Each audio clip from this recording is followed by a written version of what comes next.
तो इस तरीके से दोस्तों 6 सेट कवर कर लेने के बाद अब हम लोग 7वें सेट की ओर बढ़ेंगे, जो कि प्रखंड सांख्यिकी पर्यवेक्षक सहायक परीक्षा 16/5/2010 को आयोजित की गई थी BSSC के द्वारा। उस सेट को हम लोग आज यहाँ पर एनालिसिस करने वाले हैं। तो बढ़ते हैं प्रश्न की ओर। दोस्तों ये रहा पहला प्रश्न। पहला प्रश्न कह रहा है, वंदे मातरम गीत में किस विद्रोह का चित्रण किया गया है। दोस्तों वंदे मातरम जो गीत है उस गीत में किस विद्रोह का चित्रण किया गया है। तो इसका सही आंसर होगा ऑप्शन नंबर ए, सन्यासी विद्रोह। सन्यासी विद्रोह का चित्रण किया गया है। फिर आगे बढ़ेंगे और देखेंगे 2 नंबर प्रश्न को। अगला प्रश्न कह रहा है, भारतीय संविधान में किस आधार पर आरक्षण प्रदान किया गया है। तो दोस्तों भारतीय संविधान में जाति के आधार पर आरक्षण प्रदान किया गया है। इसका सही आंसर होगा ऑप्शन नंबर बी। फिर बढ़ेंगे नेक्स्ट क्वेश्चन। किस खिलाड़ी को उत्तर प्रदेश का पहला कांशीराम खेल रत्न अवार्ड मिला है। दोस्तों ये आंकड़ा 2010 से संबंधित है, तो उसके अनुसार इस प्रश्न का सही उत्तर होगा option number B, Rudra Pratap Singh को। फिर आगे बढ़ेंगे और देखेंगे नेक्स्ट क्वेश्चन। अगला प्रश्न कह रहा है, यूरो सेकेंड नॉर्म्स का संबंध किस क्षेत्र से है। तो दोस्तों यूरो सेकेंड नॉर्म्स का संबंध जो है वो प्रदूषण नियंत्रण से है। ऑप्शन नंबर ए इसका सही आंसर हो जाएगा। फिर आगे बढ़ेंगे और देखेंगे अगले प्रश्न को। महात्मा गांधी को किसने सबसे पहले राष्ट्रपिता से संबोधित किया था। तो दोस्तों महात्मा गांधी को सबसे पहले सुभाष चंद्र बोस जी ने राष्ट्रपिता कहकर संबोधित किया था। सही आंसर होगा ऑप्शन नंबर सी। फिर आगे बढ़ेंगे और देखेंगे अगले प्रश्न को। कुक्का आंदोलन कहाँ से संबंधित है। तो दोस्तों कुक्का आंदोलन जो है वो पंजाब से संबंधित है। इसका सही आंसर हो जाएगा ऑप्शन नंबर ए। फिर आगे बढ़ेंगे और देखेंगे अगले प्रश्न को। अगला प्रश्न 7 नंबर क्वेश्चन कह रहा है, अ पैसेज टू इंडिया पुस्तक किसकी रचना है। दोस्तों एक पुस्तक है अ पैसेज टू इंडिया, यह किसकी रचना है। तो दोस्तों ये रचना जो है इंजीनियर एम फोर्स्टर को का लिखा हुआ है। इसका सही आंसर होगा ऑप्शन नंबर डी। फिर आगे बढ़ेंगे और देखेंगे अगले प्रश्न को। कोपेनहेगन किस देश की राजधानी है। तो दोस्तों कोपेनहेगन जो है वो डेनमार्क की राजधानी है। ऑप्शन नंबर सी इसका सही आंसर हो जाएगा। फिर आगे बढ़ेंगे और देखेंगे अगले प्रश्न को। भारतीय सुरक्षा तंत्र में ध्रुव क्या है। तो दोस्तों भारतीय सुरक्षा तंत्र में ध्रुव जो है वो एक उच्च तकनीक हेलीकॉप्टर है। इसका सही आंसर होगा ऑप्शन नंबर ए। फिर आगे बढ़ेंगे और देखेंगे अगले प्रश्न को। अगला प्रश्न कह रहा है, आज नवरत्न का अर्थ क्या है। तो दोस्तों नवरत्न का है सही अर्थ केंद्रीय लोक उद्यम विभाग द्वारा कंपनियों को दिया गया दर्जा। इसका सही आंसर होगा ऑप्शन नंबर सी। फिर आगे बढ़ेंगे और देखेंगे नेक्स्ट क्वेश्चन को। अगला प्रश्न कह रहा है, सारनाथ स्थित स्तंभ का निर्माण किसने करवाया था। तो दोस्तों सारनाथ में जो स्तंभ है उसका निर्माण अशोक ने करवाया था। इसका सही आंसर होगा ऑप्शन नंबर ए।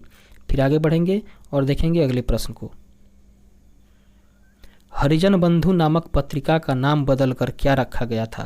तो दोस्तों हरिजन बंधु नाम का जो पत्रिका था उसका नाम बदलकर केवल हरिजन रखा गया था। इसका सही आंसर होगा ऑप्शन नंबर सी। आगे बढ़ेंगे और देखेंगे नेक्स्ट क्वेश्चन को।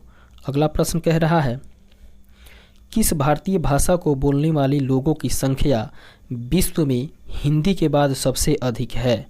तो दोस्तों इसका सही आंसर होगा ऑप्शन नंबर ए, बांग्ला भाषा का। फिर आगे बढ़ेंगे और देखेंगे अगले प्रश्न को। शब्द ईड संबंधित है। तो दोस्तों ईड शब्द जो है वो आत्ममोह से संबंधित है। सही आंसर होगा ऑप्शन नंबर ए। फिर आगे बढ़ेंगे और देखेंगे अगले प्रश्न को। स्वर्णिम चतुर्थ योजना किस क्षेत्र से संबंधित है। तो दोस्तों स्वर्णिम चतुर्थ योजना जो है वो सड़क मार्ग से संबंधित है। इसका सही आंसर होगा ऑप्शन नंबर डी। फिर आगे बढ़ेंगे और देखेंगे नेक्स्ट क्वेश्चन। निम्नलिखित में से किसने दीन ए इलाही धर्म को स्वीकार किया था? तो दोस्तों दीन ए इलाही धर्म को स्वीकार करने वाला व्यक्ति बिरबल था, जो कि एकमात्र हिंदू व्यक्ति था। बिरबल ही वह एक मात्र हिंदू व्यक्ति है जिन्होंने दीन ए इलाही धर्म को अपनाया था। इसका सही आंसर होगा ऑप्शन नंबर सी। फिर आगे बढ़ेंगे और देखेंगे नेक्स्ट क्वेश्चन को। National gallery of modern art, national gallery of modern art कहाँ स्थित है? तो दोस्तों ये नई दिल्ली में स्थित है। सही आंसर होगा ऑप्शन नंबर ए। फिर आगे बढ़ेंगे और देखेंगे अगले प्रश्न को। निम्न में से कौन खरीफ फसल नहीं है? तो दोस्तों बरसीम जो है वो खरीफ फसल नहीं है। सही आंसर होगा ऑप्शन नंबर डी। फिर आगे बढ़ेंगे और देखेंगे अगले प्रश्न को। महात्मा गांधी का चंपारण आंदोलन सफल रहा किस ईस्वी सन में? तो दोस्तों महात्मा गांधी जी के द्वारा जो चंपारण आंदोलन करवाया गया था वो 1917 में हुआ था। ऑप्शन नंबर सी इसका सही आंसर होगा। फिर आगे बढ़ेंगे और देखेंगे अगले प्रश्न को। अगला प्रश्न कह रहा है दोस्तों,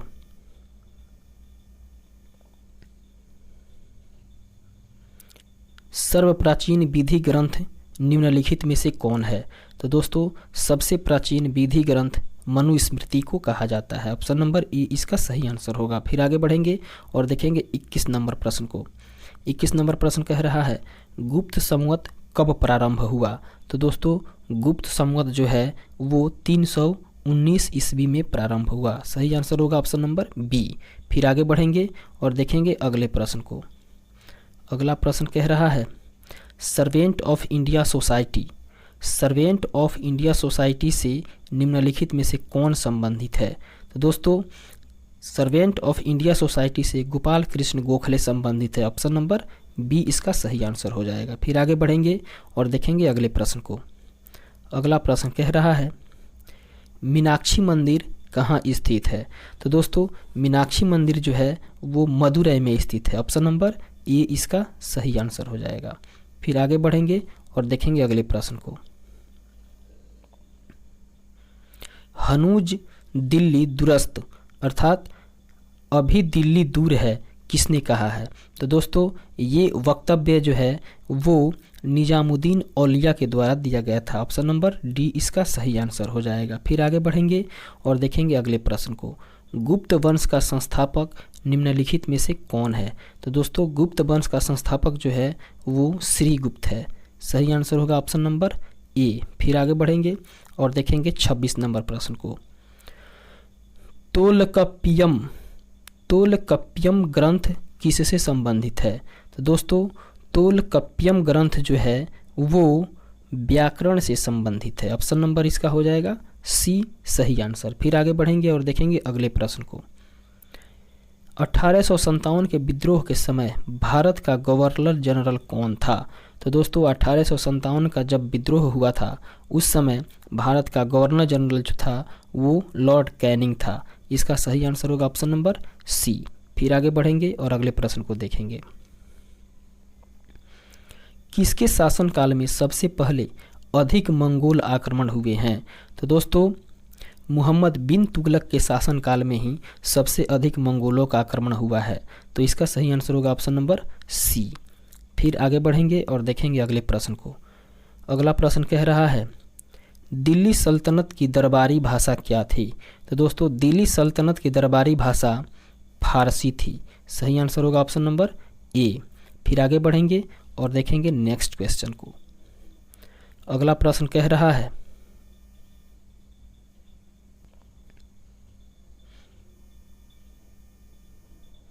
दोस्तों अगला प्रश्न जो है 30 नंबर वो कह रहा है दक्षिण भारत का सर्वोच्च पर्वत शिखर कौन है? तो दोस्तों दक्षिण भारत का सर्वोच्च पर्वत शिखर जो है वो अनाईमुद्दी है। इसका सही आंसर होगा ऑप्शन नंबर ए। फिर आगे बढ़ेंगे और देखेंगे नेक्स्ट क्वेश्चन को। क्वेश्चन नंबर 31 कह रहा है काराकोरम पर्वत श्रेणी का पूर्व नाम क्या था? अर्थात काराकोरम जो पर्वत श्रेणी है उसका पहले का नाम क्या था? तो इसका सही आंसर हो जाएगा ऑप्शन नंबर बी। कृष्णागिरी था। फिर आगे बढ़ेंगे और देखेंगे अगले प्रश्न का। टिहरी बांध किस राज्य में है? तो दोस्तों टिहरी बांध जो है वो उत्तराखंड राज्य में स्थित है। ऑप्शन नंबर सी इसका सही आंसर होगा। फिर आगे बढ़ेंगे और देखेंगे नेक्स्ट क्वेश्चन। अगला प्रश्न कह रहा है भारत का सबसे ऊंचा जलप्रपात निम्नलिखित में से कौन है? तो दोस्तों भारत का सबसे ऊंचा जलप्रपात है जोग। ऑप्शन नंबर सी इसका सही आंसर होगा। फिर आगे बढ़ेंगे नेक्स्ट क्वेश्चन। अगला प्रश्न कह रहा है संसार की सबसे गहरी झील निम्नलिखित में से कौन है? तो दोस्तों संसार की सबसे गहरी झील जो है वो बैकाल झील है। ऑप्शन नंबर ए इसका सही आंसर होगा। फिर आगे बढ़ेंगे देखेंगे नेक्स्ट क्वेश्चन। 35 नंबर प्रश्न कह रहा है झूम कृषि करने वाली मुख्य जनजाति निम्नलिखित में से कौन है? तो दोस्तों गारो जनजाति जो है वो झूम खेती मुख्य रूप से करती है। इसका सही आंसर होगा ऑप्शन नंबर बी। फिर आगे बढ़ेंगे और देखेंगे अगले प्रश्न को। अगला प्रश्न कह रहा है बांग्लादेश की सीमा से मिलने वाला राज्य निम्नलिखित में से कौन है? तो दोस्तों बांग्लादेश की सीमा से मिलने वाला त्रिपुरा राज्य है। इसका सही आंसर होगा ऑप्शन नंबर ए। फिर आगे बढ़ेंगे और देखेंगे अगले प्रश्न को। अगला प्रश्न कह रहा है कोई विधेयक को धन विधेयक होने का अंतिम निर्णय कौन देता है? तो दोस्तों कोई विधेयक को धन विधेयक देने का अंतिम निर्णय जो है वो लोकसभा के अध्यक्ष देते हैं। सही आंसर होगा ऑप्शन नंबर बी। फिर आगे बढ़ेंगे और देखेंगे अगले प्रश्न को। प्रधानमंत्री बनने की न्यूनतम आयु कितनी है? तो दोस्तों प्रधानमंत्री बनने के लिए न्यूनतम आयु कम से कम 25 वर्ष होनी चाहिए। सही आंसर होगा ऑप्शन नंबर बी। फिर आगे बढ़ेंगे और देखेंगे अगले प्रश्न को। अगला प्रश्न कह रहा है राज्यसभा सदस्यों का कार्यकाल कितना होता है? तो दोस्तों राज्यसभा सदस्यों का कार्यकाल जो है वो 5 वर्षों का होता है। सही आंसर होगा ऑप्शन नंबर बी। फिर आगे बढ़ेंगे और देखेंगे अगले प्रश्न को। अगला प्रश्न कह रहा है उपराष्ट्रपति का निर्वाचन किसके द्वारा होता है? दोस्तों उपराष्ट्रपति का जो निर्वाचन है वो संसद के द्वारा होता है। इसका सही आंसर होगा ऑप्शन नंबर डी। फिर आगे बढ़ेंगे और देखेंगे अगले प्रश्न को। अगला प्रश्न 41 नंबर क्वेश्चन कह रहा है 41 नंबर प्रश्न कह रहा है कौन भारत के राष्ट्रपति के चुनाव में भाग नहीं लेता है? अर्थात निम्नलिखित में से कौन है जो भारत के राष्ट्रपति के चुनाव में भाग नहीं लेता है? तो दोस्तों विधान परिषद जो है वो राष्ट्रपति के चुनाव में भाग नहीं लेता है। इसका सही आंसर होगा ऑप्शन नंबर डी। फिर आगे बढ़ेंगे और देखेंगे अगले प्रश्न को। 42 नंबर क्वेश्चन कह रहा है राज्यसभा के लिए नामांकित प्रथम अभिनेत्री निम्नलिखित में से कौन थी? तो दोस्तों राज्यसभा के लिए जो नामांकित अभिनेत्री थी वो थी नरगिस। ऑप्शन नंबर बी इसका सही आंसर हो जाएगा। फिर आगे बढ़ेंगे और देखेंगे अगले प्रश्न को। अगला प्रश्न 43 कह रहा है बच्चों को कारखाना में बलात् प्रवेश निषेध किस अनुच्छेद में है? तो दोस्तों बलात् श्रम से संबंधित जो अनुच्छेद है वो आपका अनुच्छेद 24 है। ऑप्शन नंबर सी इसका सही आंसर हो जाएगा। फिर आगे बढ़ेंगे और देखेंगे अगले प्रश्न को। अगला क्वेश्चन कह रहा है थोड़ा इसको हम लोग और छोटा करेंगे ताकि चारों ऑप्शन दिखाई दे। फिर हम लोग आगे बढ़ेंगे और देखेंगे 44 नंबर प्रश्न को। भारत के संविधान को किसने अंगीकृत किया? तो दोस्तों भारत के संविधान को भारत की जनता ने अंगीकृत किया। ऑप्शन नंबर ए इसका सही आंसर हो जाएगा। फिर आगे बढ़ेंगे और देखेंगे 45 नंबर प्रश्न को। 45 नंबर क्वेश्चन कह रहा है राज्य में संवैधानिक विफलता होने पर किस धारा का प्रयोग होता है? तो दोस्तों राज्य में जब संवैधानिक विफलता हो जाती है तो अनुच्छेद 356 का प्रयोग किया जाता है। ऑप्शन नंबर बी इसका सही आंसर हो जाएगा। फिर आगे बढ़ेंगे और देखेंगे 46 नंबर क्वेश्चन को। 46 क्वेश्चन उच्च न्यायालय के न्यायाधीश किसके द्वारा नियुक्त किए जाते हैं? तो दोस्तों उच्च न्यायालय के जो न्यायाधीश हैं वो भारत के राष्ट्रपति के द्वारा नियुक्त किए जाते हैं। ऑप्शन नंबर सी इसका सही आंसर होगा। फिर आगे बढ़ेंगे और देखेंगे अगले प्रश्न को। राज्यसभा में राष्ट्रपति द्वारा मनोनीत सदस्यों की संख्या कितनी होती है? तो दोस्तों राज्यसभा में राष्ट्रपति के द्वारा मनोनीत सदस्यों की संख्या जो है वो 12 होती है। ऑप्शन नंबर सी इसका सही आंसर होगा। फिर आगे बढ़ेंगे और देखेंगे नेक्स्ट क्वेश्चन को। अगला प्रश्न कह रहा है बलवंत राय मेहता समिति का गठन किस वर्ष हुआ? तो दोस्तों बलवंत राय मेहता समिति जो है उसका गठन हुआ था 1956 ईस्वी में। ऑप्शन नंबर बी इसका सही आंसर होगा। फिर आगे बढ़ेंगे और देखेंगे अगले प्रश्न को। भारत के राष्ट्रीय ध्वज में कितनी तिलियां होती है? तो दोस्तों भारत का जो राष्ट्रीय ध्वज है उसमें तिलियों की संख्या 24 होती है। ऑप्शन नंबर डी इसका सही आंसर हो जाएगा, 24। फिर आगे बढ़ेंगे और देखेंगे अगले प्रश्न को। 50 नंबर क्वेश्चन कह रहा है स्वतंत्र भारत का प्रथम औद्योगिक नीति घोषित कब हुआ था? अर्थात स्वतंत्र भारत का प्रथम औद्योगिक नीति घोषित वर्ष निम्नलिखित में से क्या है? तो दोस्तों वो है 1948। सही आंसर होगा इसका ऑप्शन नंबर सी, 1948। फिर आगे बढ़ेंगे और देखेंगे 51 नंबर प्रश्न को। 51 नंबर प्रश्न कह रहा है मॉडवेट संबंधित है। तो दोस्तों मॉडवेट जो है वो उत्पाद शुल्क से संबंधित है। ऑप्शन नंबर ए इसका सही आंसर हो जाएगा। फिर आगे बढ़ेंगे और देखेंगे अगले प्रश्न को। कर संरचना संबंधित सुधारों के लिए गठित समिति निम्नलिखित में से कौन सी थी? तो दोस्तों कर संरचना संबंधित सुधार के लिए चिलैया समिति का गठन किया गया था। ऑप्शन नंबर ए इसका सही आंसर हो जाएगा। फिर आगे बढ़ेंगे और देखेंगे 53 नंबर क्वेश्चन को। समुद्र तल से बिहार की औसत ऊंचाई कितनी है? तो दोस्तों समुद्र तल से बिहार की औसत ऊंचाई जो है वो 53 मीटर है। सही आंसर इसका ए हो जाएगा। फिर आगे बढ़ेंगे और देखेंगे नेक्स्ट क्वेश्चन को। क्षेत्रफल की दृष्टि से बिहार देश का सबसे बड़ा राज्य है। अर्थात क्षेत्रफल की दृष्टि से बिहार देश का सबसे बड़ा राज्य है, किस पोजीशन पे आता है क्षेत्रफल की दृष्टि से? तो इसका सही आंसर होगा ऑप्शन नंबर डी, 12वां सबसे बड़ा राज्य है। फिर आगे बढ़ेंगे और देखेंगे अगले प्रश्न को। पटना में स्थित गोल घर का निर्माण किस गवर्नर जनरल के शासन में हुआ था? दोस्तों पटना में जो स्थित है गोल घर उसका निर्माण जो है वो लॉर्ड कॉर्नवालिस के शासनकाल में हुआ था उसका निर्माण। फिर आगे बढ़ेंगे और देखेंगे अगले प्रश्न को। अगला प्रश्न कह रहा है उड़ीसा राज्य बिहार से कब पृथक किया गया और नया प्रांत बनाया गया? तो दोस्तों उड़ीसा राज्य जो है वो बिहार से 1936 ईस्वी में अलग होकर एक नया प्रांत बना। ऑप्शन नंबर सी इसका सही आंसर हो जाएगा। फिर आगे बढ़ेंगे और देखेंगे अगले प्रश्न को। अगला प्रश्न कह रहा है बिहार में कितने ब्लॉक या प्रखंड हैं? तो दोस्तों बिहार में कुल मिलाकर 534 प्रखंड या ब्लॉक हैं।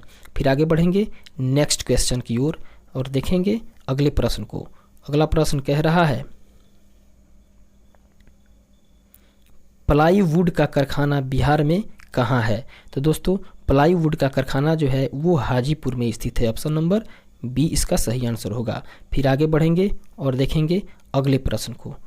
अगला प्रश्न कह रहा है माई कंट्री माई लाइफ ये पुस्तक किस लेखक के द्वारा लिखी गई है? अर्थात माई कंट्री माई लाइफ पुस्तक के लेखक निम्नलिखित में से कौन है? दोस्तों इस पुस्तक का लेखक लाल कृष्ण अडवाणी है। ऑप्शन नंबर सी इसका सही आंसर होगा। फिर आगे बढ़ेंगे अगले प्रश्न की ओर। अगला प्रश्न कह रहा है डेविस कप किससे संबंधित है? तो दोस्तों डेविस कप जो है वो लॉन टेनिस से संबंधित है। ऑप्शन नंबर बी इसका सही आंसर होगा। फिर आगे बढ़ेंगे और देखेंगे अगले प्रश्न को। अगला प्रश्न कह रहा है निम्न में से किसकी पांडुलिपि को यूनेस्को की सूची में शामिल किया गया है? तो दोस्तों ऋग्वेद का जो पांडुलिपि है उसको यूनेस्को की सूची में शामिल किया गया है। इसका सही आंसर होगा ऑप्शन नंबर ए। फिर आगे बढ़ेंगे और देखेंगे अगले प्रश्न को। नोबेल शांति पुरस्कार की विजेताओं का चयन समिति किस देश में है? अर्थात नोबेल शांति पुरस्कार के लिए विजेताओं के जो घोषित किया जाता है उन विजेताओं का चयन समिति किस देश में है? तो दोस्तों इसका सही आंसर होगा ऑप्शन नंबर सी, नॉर्वे देश में है विजेताओं के चयन समिति। फिर आगे बढ़ेंगे और देखेंगे अगले प्रश्न को। अगला क्वेश्चन कह रहा है एशिया का सबसे पुराना स्टॉक एक्सचेंज निम्नलिखित में से कौन है? तो दोस्तों एशिया का सबसे पुराना स्टॉक एक्सचेंज जो है वो टोक्यो में है। ऑप्शन नंबर ए इसका सही आंसर हो जाएगा। फिर आगे बढ़ेंगे और देखेंगे अगले प्रश्न को। अगला प्रश्न कह रहा है 123 समझौता से निम्नलिखित में से कौन संबंधित है। तो दोस्तों 123 जो समझौता है वो परमाणु समझौता से संबंधित है। ऑप्शन नंबर ए इसका सही आंसर होगा। फिर आगे बढ़ेंगे और अगले प्रश्न को देखेंगे। तो दोस्तों अगला प्रश्न कह रहा है जलवायु परिवर्तन पर समिट कहाँ हाल ही में हुआ है। तो दोस्तों हाल ही यहाँ कह रहा है, अर्थात ये आंकड़ा 2010 की है। तो आगे बढ़ेंगे और देखेंगे, कह रहा है जलवायु परिवर्तन पर समिट कहाँ हाल ही में हुआ है। तो दोस्तों ये जो है इसका सही आंसर होगा ऑप्शन नंबर सी, कोपेनहेगन में। फिर आगे बढ़ेंगे और देखेंगे अगले प्रश्न को। हिंदी समाचार पत्र हिंदुस्तान के संपादक निम्नलिखित में से कौन है। तो दोस्तों हिंदुस्तान जो न्यूज पत्र है, समाचार पत्रिका है, उसका संपादक जो है वो Mrinal Pande. Option number B इसका सही आंसर होगा। फिर आगे बढ़ेंगे और देखेंगे अगला प्रश्न को। अगला प्रश्न कह रहा है यूएनओ की आधिकारिक भाषा कितनी है। तो दोस्तों यूएनओ की आधिकारिक भाषा 6 भाषाएं हैं। 6 भाषा में यूएनओ कार्यरत है। ऑप्शन नंबर बी इसका सही आंसर होगा। फिर आगे बढ़ेंगे और देखेंगे अगले प्रश्न को।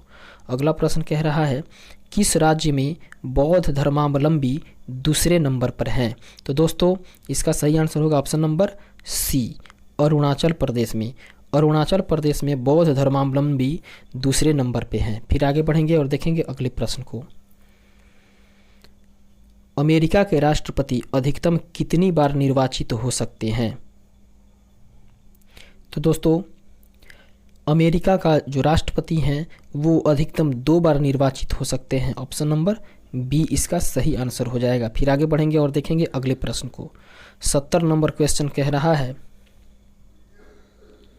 झुम्पा लाहिड़ी को हाल ही में किस देश के राष्ट्रपति का विशेष दूत बनाया गया है। तो दोस्तों ये आंकड़ा 2010 का है। हाल ही यहाँ कह रहा है, हाल में यहाँ 2010 से संबंधित है। तो जो झुम्पा लाहिड़ी वो अमेरिका के राष्ट्रपति के विशेष दूत बनाया गया था। ऑप्शन नंबर सी इसका सही आंसर होगा। फिर आगे बढ़ेंगे और देखेंगे अगले प्रश्न को। अगला प्रश्न कह रहा है my name is Khan film के निर्देशक निम्नलिखित में से कौन है। तो दोस्तों my name is Khan film का जो निर्देशक है वो करण जौहर हैं। इसका सही आंसर होगा ऑप्शन नंबर सी। फिर आगे बढ़ेंगे देखेंगे अगले प्रश्न को। चांद का मुंह टेढ़ा है पुस्तक के लेखक निम्नलिखित में से कौन है। तो दोस्तों इस पुस्तक का लेखक गजानन माधव मुक्तिबोध है। चांद का मुंह टेढ़ा है, इसका सही आंसर होगा ऑप्शन नंबर बी। फिर आगे बढ़ेंगे और देखेंगे अगले प्रश्न को। अगला प्रश्न कह रहा है अखबारी कागज के उद्योग के लिए कौन सा शहर विख्यात है। दोस्तों इसका सही आंसर होगा ऑप्शन नंबर सी, नेपानगर। फिर आगे बढ़ेंगे और देखेंगे अगले प्रश्न को। अगला प्रश्न कह रहा है स्लम डॉग मिलियनेयर एक उपन्यास Q&A पर आधारित है, इसके लेखक निम्नलिखित में से कौन है। तो दोस्तों इसका सही आंसर हो जाएगा ऑप्शन नंबर डी, इनमें से कोई नहीं है। फिर आगे बढ़ेंगे और देखेंगे अगले प्रश्न को। अगला प्रश्न कह रहा है कजरी लोक नृत्य कहाँ प्रचलित है। तो दोस्तों कजरी जो है वो उत्तर प्रदेश का लोक नृत्य है। इसका सही आंसर होगा ऑप्शन नंबर सी। फिर आगे बढ़ेंगे और देखेंगे अगले प्रश्न को जो कि विज्ञान और अन्य से संबंधित है। 73 नंबर क्वेश्चन कह रहा है शून्य की पहचान सबसे पहले किस भारतीय गणितज्ञ ने किया था। तो दोस्तों शून्य का पहचान जो है वो सबसे पहले आर्यभट्ट नामक भारतीय गणितज्ञ ने किया था। सही ऑप्शन होगा ऑप्शन नंबर ए। फिर आगे बढ़ेंगे और देखेंगे अगले प्रश्न को।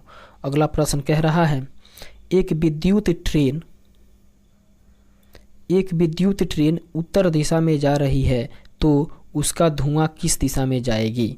दोस्तों इसका सही आंसर होगा ऑप्शन नंबर डी, इनमें से कोई नहीं। फिर आगे बढ़ेंगे और अगले प्रश्न को देखेंगे। अगला प्रश्न जो कि मैथ और रीजनिंग का है, सॉरी दोस्तों, तो हम लोग मैथ और रीजनिंग को इसमें कवर करने वाले नहीं हैं। फिर आगे बढ़ेंगे और देखेंगे अगले प्रश्न को। हेपेटाइटिस किस अंग से संबंधित बीमारी है? तो दोस्तों हेपेटाइटिस जो है वो लीवर से संबंधित है। इसका सही आंसर होगा ऑप्शन नंबर बी। फिर आगे बढ़ेंगे और अगले प्रश्न को देखेंगे।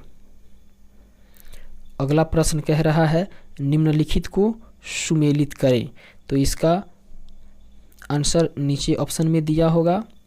ये कूट है, इसमें उतना स्पष्ट दिखाई नहीं देगा, तो इसको हम लोग स्किप कर देंगे या फिर इसको थोड़ा सा और छोटा करके हम लोग इसको क्लियर करेंगे। कह रहा है apiculture, sericulture, pisciculture, viticulture निम्नलिखित में से कौन किससे संबंधित है, इसको हम लोग देखने वाले हैं। तो दोस्तों हम लोग 80 नंबर प्रश्न को देखेंगे। कह रहा है एपी कल्चर। तो दोस्तों एपी कल्चर जो है वो शहद उत्पादन से संबंधित है। और उसके बाद सेरी कल्चर, तो सेरी कल्चर जो है वो रेशम उत्पादन से संबंधित है। उसके बाद में सी ऑप्शन कह रहा है पीसी कल्चर। तो दोस्तों पीसी कल्चर जो है वो मत्स्य उत्पादन से है। और उसके बाद में है वीटी कल्चर जो कि अंगूर उत्पादन से है। तो दोस्तों एक का यहाँ पे 2 हो जाएगा, बी का 1 हो जाएगा और सी का 4 हो जाएगा और डी का 3 हो जाएगा। अर्थात इसका सही आंसर होगा ऑप्शन नंबर बी। फिर आगे बढ़ेंगे और देखेंगे अगले प्रश्न को। अगला प्रश्न कह रहा है, इसको हम लोग जूम करेंगे। अगला प्रश्न कह रहा है सूर्य किरण पृथ्वी पर कितनी देर में आती है? तो दोस्तों सूर्य की किरण जो है वो 8 मिनट और 5 सेकंड में पृथ्वी पर आती है। इसका सही आंसर होगा ऑप्शन नंबर सी। फिर आगे बढ़ेंगे और देखेंगे अगले प्रश्न को। अगला प्रश्न कह रहा है इंद्रधनुष, इंद्रधनुष के 7 रंगों के बीच का रंग कौन सा है? तो दोस्तों इंद्रधनुष के 7 रंगों के बीच का जो रंग है वो हरा है। सही आंसर होगा ऑप्शन नंबर बी। फिर आगे बढ़ेंगे और देखेंगे अगले प्रश्न को। कोबाल्ट 60 के किस किरण का प्रयोग कैंसर के निदान में किया जाता है? तो दोस्तों इसका सही आंसर होगा ऑप्शन नंबर ए, अल्फा रे का। फिर आगे बढ़ेंगे और देखेंगे अगले प्रश्न को। अगला प्रश्न कह रहा है पानी का घनत्व किस ताप पर अधिकतम होता है? तो दोस्तों पानी का जो घनत्व है वो 4 डिग्री सी ताप पर अधिकतम होता है। फिर आगे बढ़ेंगे और देखेंगे अगले प्रश्न को।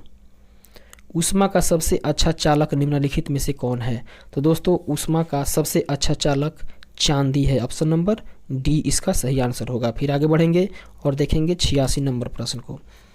86 नंबर क्वेश्चन कह रहा है दांतों में क्या होता है? तो दोस्तों दांतों में कैल्शियम होता है। ऑप्शन नंबर बी इसका सही आंसर हो जाएगा। फिर आगे बढ़ेंगे और देखेंगे 87 नंबर प्रश्न को। किस विटामिन का संबंध रक्त थक्का से संबंधित है? अर्थात वो कौन ऐसा विटामिन है जिसके कारण रक्त में थक्का बंध जाता है? तो इसका सही आंसर होगा ऑप्शन नंबर डी, विटामिन के कारण। फिर आगे बढ़ेंगे और देखेंगे अगले प्रश्न को। अगला प्रश्न कह रहा है एक वयस्क के शरीर में रक्त की मात्रा कितनी होती है? तो दोस्तों एक वयस्क के शरीर में रक्त की मात्रा 5 से 6 लीटर होती है। ऑप्शन नंबर सी इसका सही आंसर होगा। फिर आगे बढ़ेंगे और देखेंगे अगले प्रश्न को। अगला प्रश्न कह रहा है सूर्य की ऊर्जा का स्रोत क्या है? तो दोस्तों सूर्य की ऊर्जा का स्रोत जो है वो संलयन से है। इसका सही आंसर होगा ऑप्शन नंबर ए। फिर आगे बढ़ेंगे और देखेंगे अगले प्रश्न को। अगला प्रश्न कह रहा है ईसीजी निम्नलिखित में से किससे संबंधित है? तो दोस्तों ईसीजी जो है वो मस्तिष्क से संबंधित है। इसका ऑप्शन नंबर ए सही आंसर होगा। फिर आगे बढ़ेंगे और देखेंगे अगले प्रश्न को।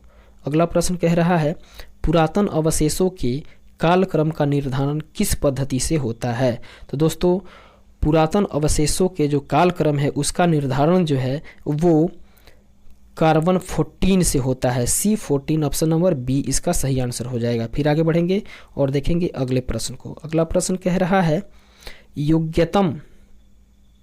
योग्यतम की उत्तरजीविता की बात किसने की? तो दोस्तों इसका सही आंसर होगा ऑप्शन नंबर सी, डार्विन। फिर आगे बढ़ेंगे और देखेंगे अगले प्रश्न को। अगला प्रश्न कह रहा है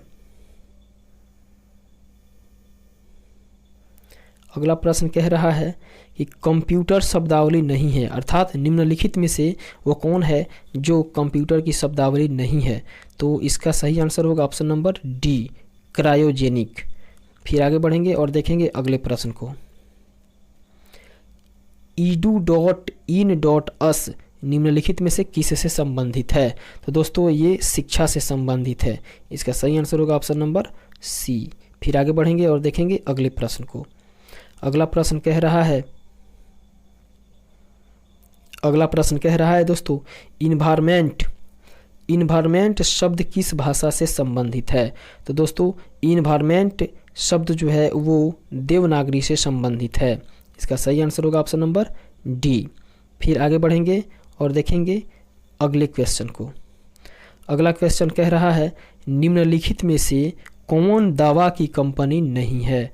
तो दोस्तों शेवरॉन जो है वो दवा की कंपनी नहीं है। फिर आगे बढ़ेंगे और देखेंगे 97 नंबर प्रश्न को। 97 नंबर क्वेश्चन कह रहा है निम्न में से कौन सी धातु सबसे भारी है? तो दोस्तों निम्नलिखित में से चांदी जो है वो सबसे ज़्यादा भारी धातु है। फिर आगे बढ़ेंगे और देखेंगे 98 नंबर प्रश्न को।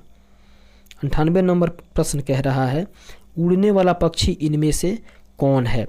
तो दोस्तों उड़ने वाला पक्षी गौरैया है। ऑप्शन नंबर बी इसका सही आंसर होगा। फिर आगे बढ़ेंगे देखेंगे 99 नंबर प्रश्न को। 4G मोबाइल तकनीक किसने प्रारंभ की? तो दोस्तों 4G मोबाइल तकनीक जो है वो चीन ने प्रारंभ की। ऑप्शन नंबर बी इसका सही आंसर होगा। फिर बढ़ेंगे 100 नंबर और आखिरी प्रश्न की ओर। कह रहा है सिरका में कौन सा अम्ल पाया जाता है? तो दोस्तों सिरका में एसिटिक अम्ल पाया जाता है। सही आंसर होगा ऑप्शन नंबर ए।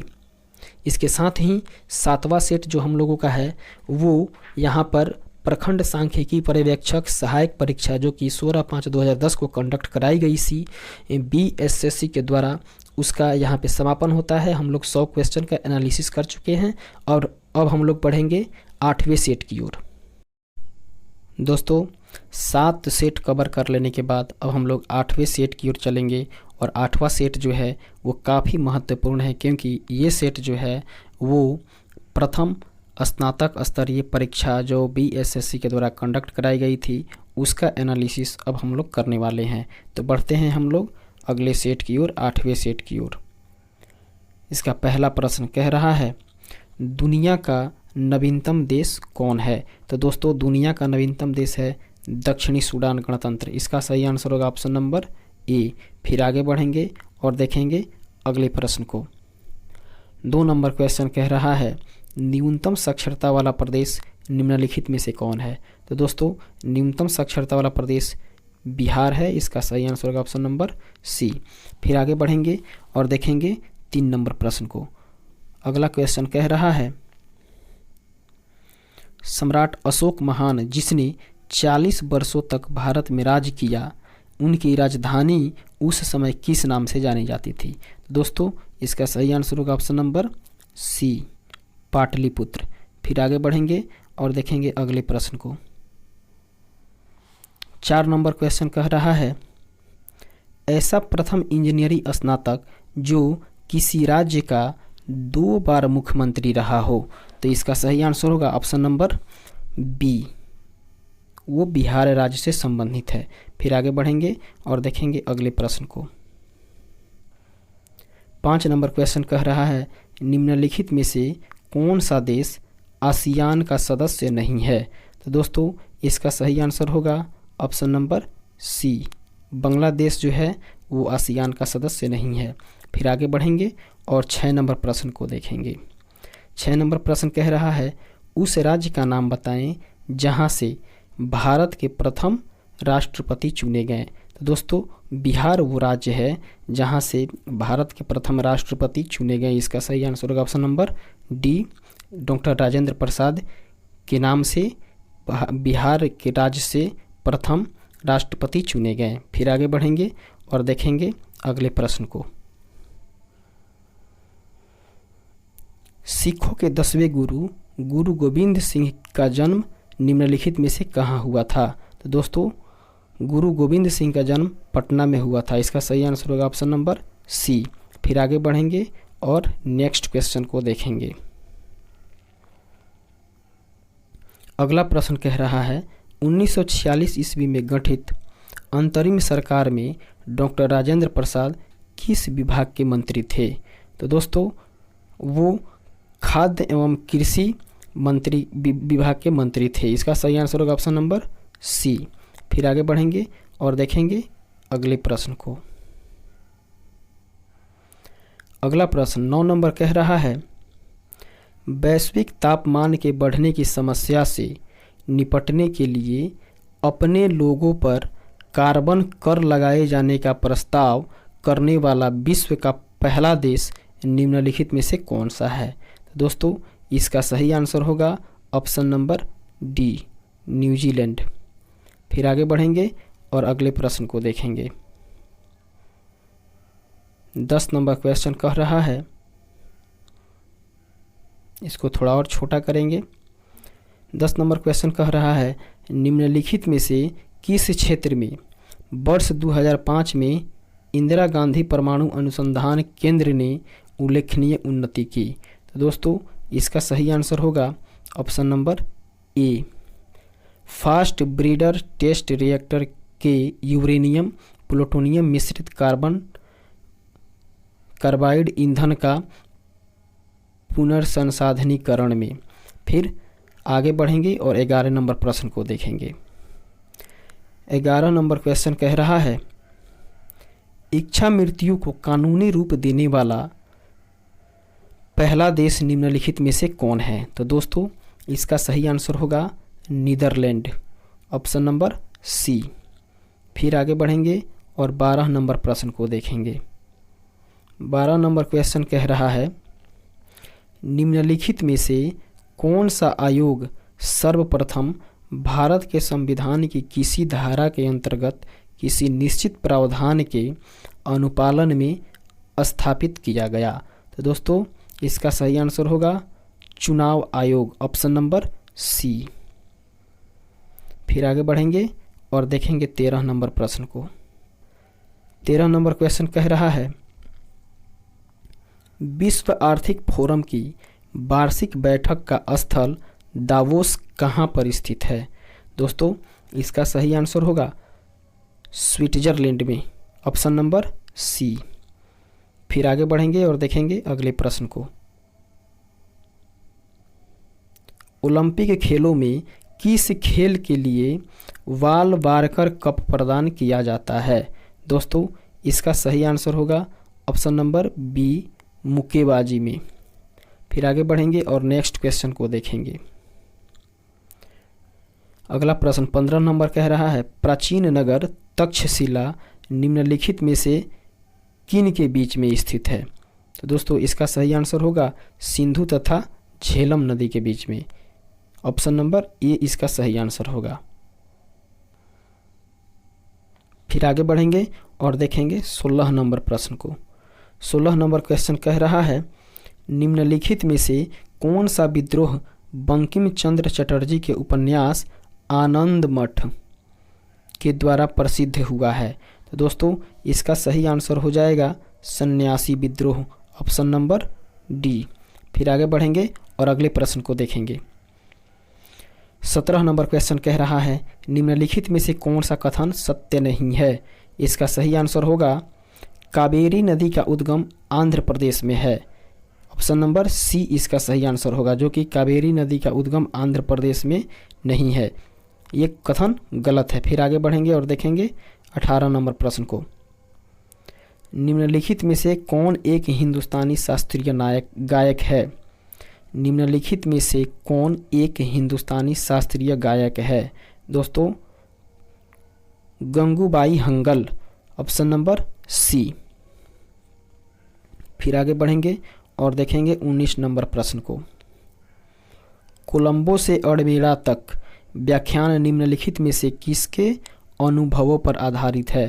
तो दोस्तों ये व्याख्यान जो है कोलंबो से अल्मेड़ा तक वो स्वामी विवेकानंद से संबंधित है, ऑप्शन नंबर डी हो जाएगा सही आंसर। फिर आगे बढ़ेंगे और देखेंगे 20 नंबर प्रश्न को।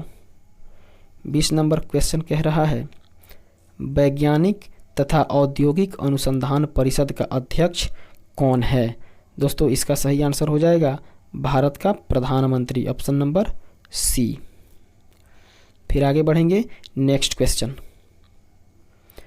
केंद्रीय जल एवं विद्युत शोध केंद्र कहाँ स्थित है?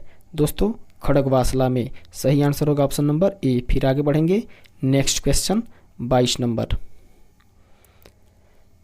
22 नंबर प्रश्न कह रहा है 1857 की क्रांति में निम्नलिखित में से किसे एक मित्र द्वारा धोखा मिला, अब ब्रिटिश द्वारा पकड़ा गया तथा मार दिया गया? तो दोस्तों इसका सही आंसर हो जाएगा option number D, Tatya Tope.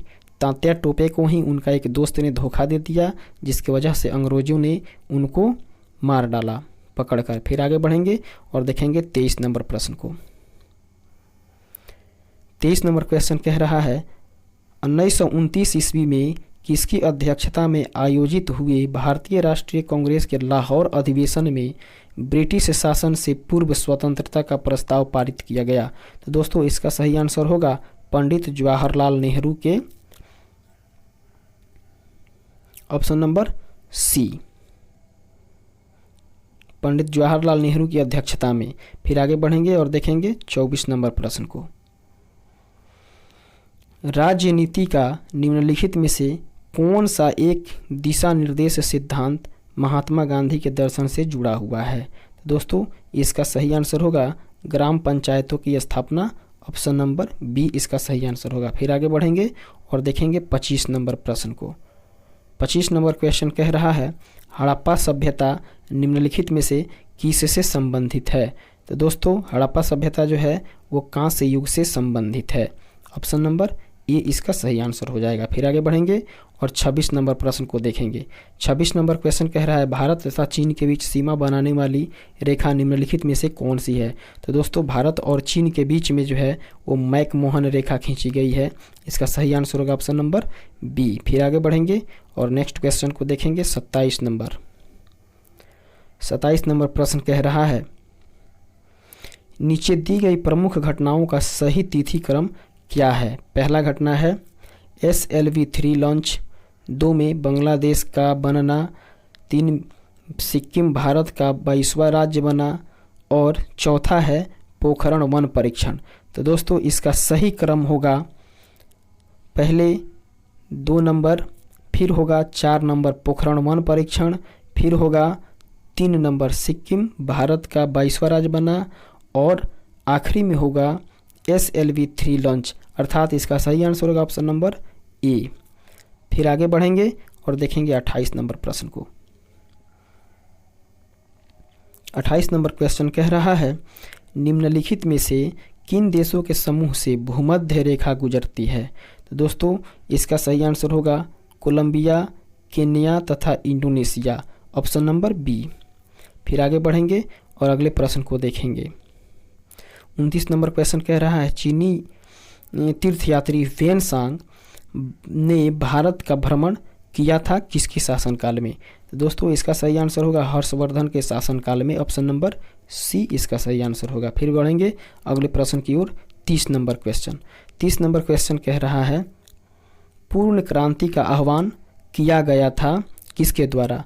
तो दोस्तों पूर्ण क्रांति का आह्वान जो है वो जयप्रकाश नारायण के द्वारा किया गया था, ऑप्शन नंबर इसका डी सही आंसर होगा। फिर आगे बढ़ेंगे और देखेंगे 31 नंबर प्रश्न को।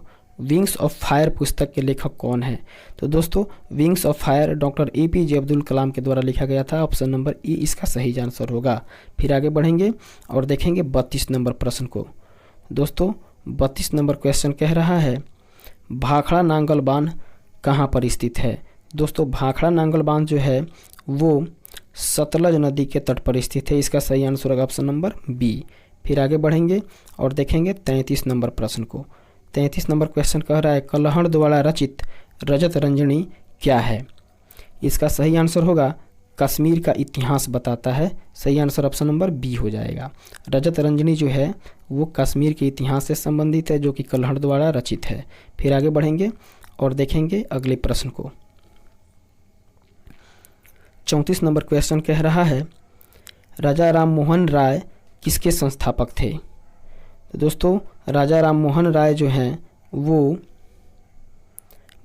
ब्रह्म समाज के संस्थापक थे। इसका सही आंसर होगा ऑप्शन नंबर बी। फिर आगे बढ़ेंगे और देखेंगे अगले प्रश्न को। दोस्तों 35 नंबर क्वेश्चन कह रहा है, मैगिनोट रेखा किन देशों के मध्य स्थित है? तो दोस्तों मैगिनोट रेखा जो है वो फ्रांस और जर्मनी के बीच स्थित है। इसका सही आंसर होगा ऑप्शन नंबर सी। फिर आगे बढ़ेंगे नेक्स्ट क्वेश्चन। अगला प्रश्न, सतलज नदी का उद्गम कहाँ से है? सतलज नदी का उद्गम दोस्तों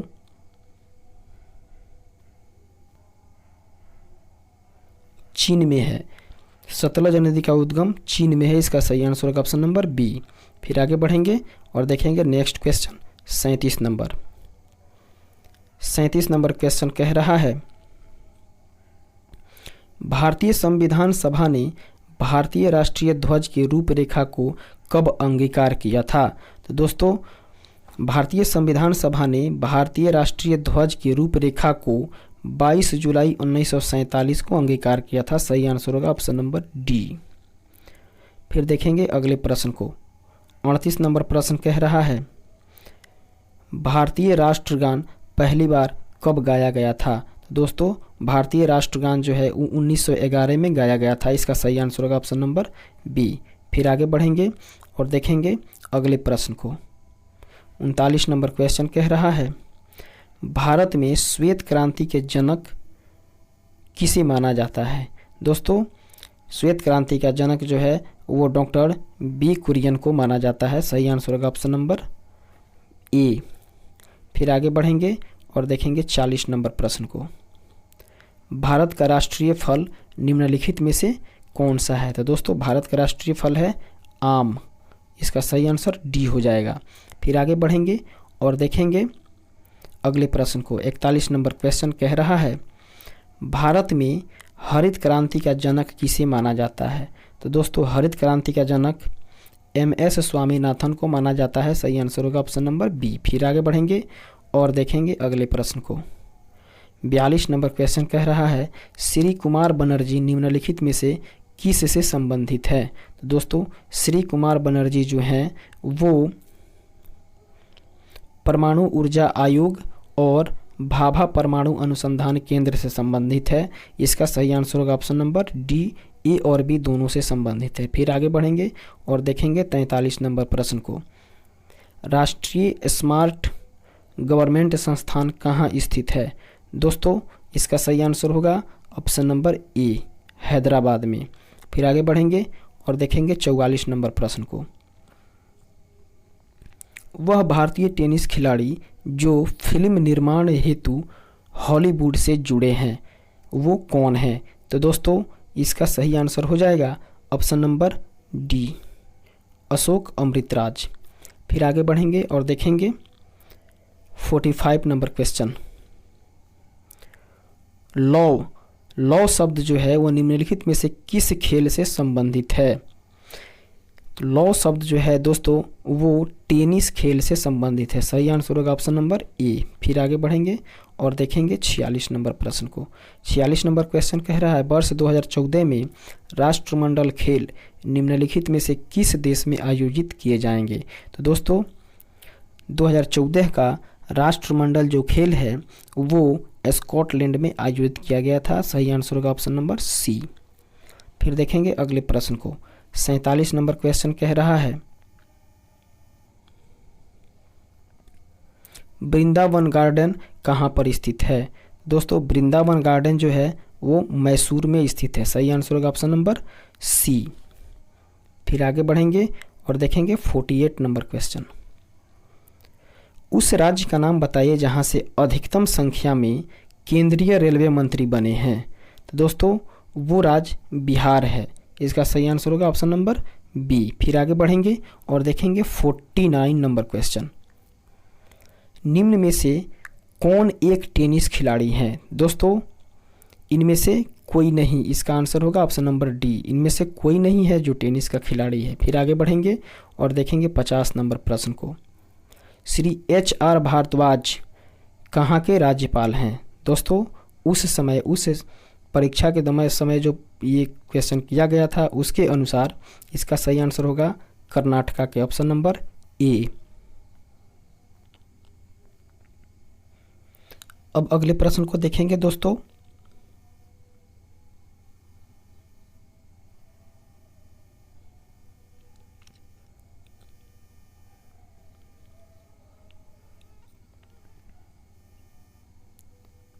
अगला प्रश्न कह रहा है 51 नंबर प्रश्न, जो कि मैथ से था। तो हम लोग जानते हैं कि इस सेक्शन में हम लोग मैथ को कवर नहीं कर रहे हैं, मैथ और रीजनिंग को केवल हम लोग जीके जीएस का पोर्शन देख रहे हैं। तो 52 नंबर प्रश्न कह रहा है निम्नलिखित में से कौन सा बर्ड फ्लू वायरस है जिसे एवियन फ्लू वायरस भी कहा जाता है। तो दोस्तों इसका सही आंसर होगा ऑप्शन नंबर ए H5N1। फिर आगे बढ़ेंगे और नेक्स्ट क्वेश्चन को देखेंगे।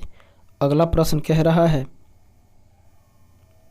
53 number question, mobile SIM card में सिम का क्या अर्थ है। दोस्तों मोबाइल में जो सिम कार्ड लगाया जाता है उसमें सिम का फुल फॉर्म क्या होगा। इसका सही आंसर होगा subscriber identity module, option number B.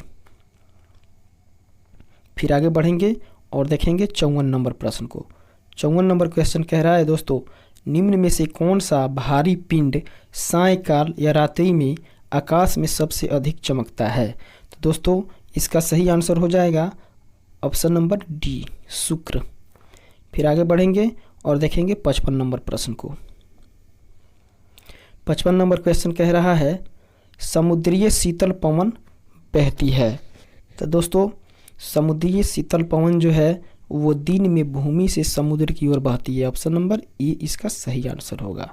फिर आगे बढ़ेंगे और देखेंगे अगले प्रश्न को।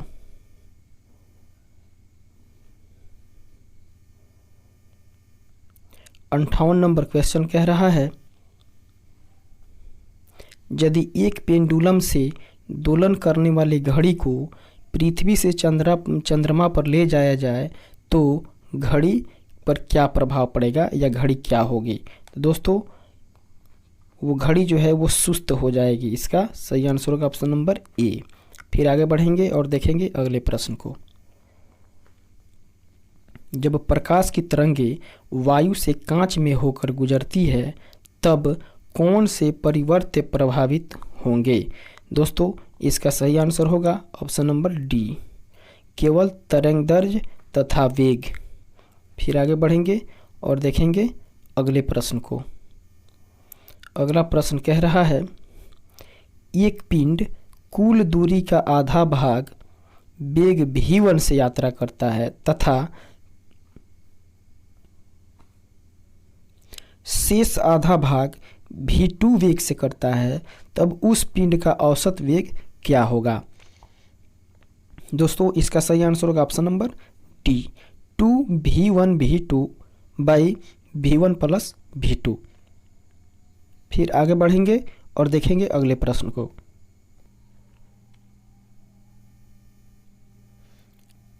अगला प्रश्न कह रहा है दोस्तों 61 नंबर, इसको थोड़ा सा हम लोग और छोटा करेंगे ताकि पूरा ऑप्शन हमें दिखाई दे दे।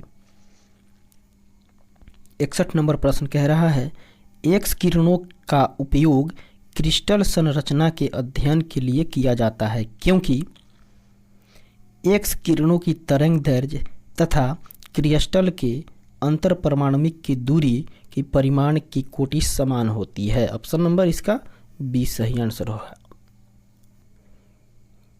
फिर हम लोग आगे बढ़ते हैं नेक्स्ट क्वेश्चन की ओर। अगला प्रश्न कह रहा है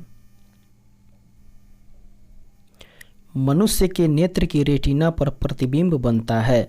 दोस्तों मनुष्य के नेत्र की रेटिना पर वास्तविक तथा उल्टा प्रतिबिंब बनता है, इसका सही आंसर होगा ऑप्शन नंबर डी। फिर आगे बढ़ेंगे और देखेंगे 63 नंबर प्रश्न को। सीमेंट के ग्राइंडिंग प्रक्रम के अंतर्गत क्लिकर चूर्ण में जिप्सम मिलाने का उद्देश्य है सेटिंग की दर को त्वरित करना, अर्थात इसका सही आंसर होगा ऑप्शन नंबर सी।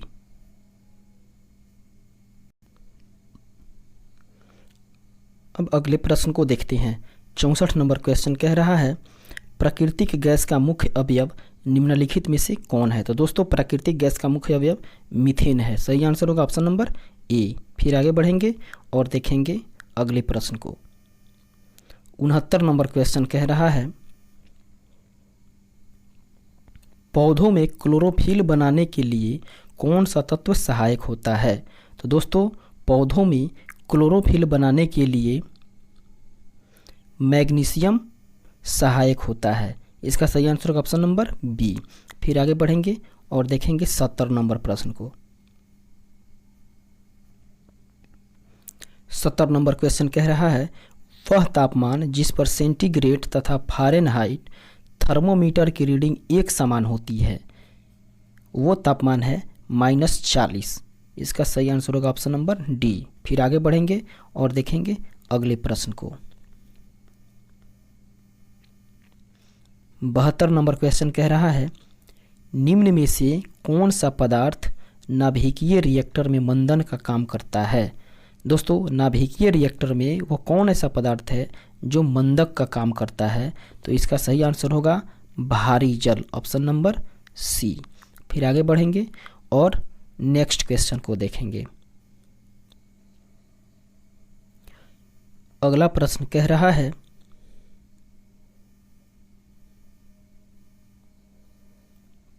क्वेश्चन नंबर 76 प्रकाश संश्लेषण का अंतिम उत्पाद निम्नलिखित में से कौन है। तो दोस्तों प्रकाश संश्लेषण का अंतिम उत्पाद है कार्बोहाइड्रेट, ऑप्शन नंबर ए। फिर आगे बढ़ेंगे और देखेंगे नेक्स्ट क्वेश्चन।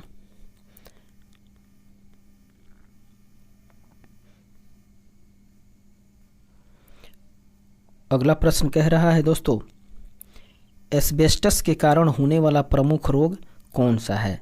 दोस्तों एस्बेस्टस के कारण जो है वो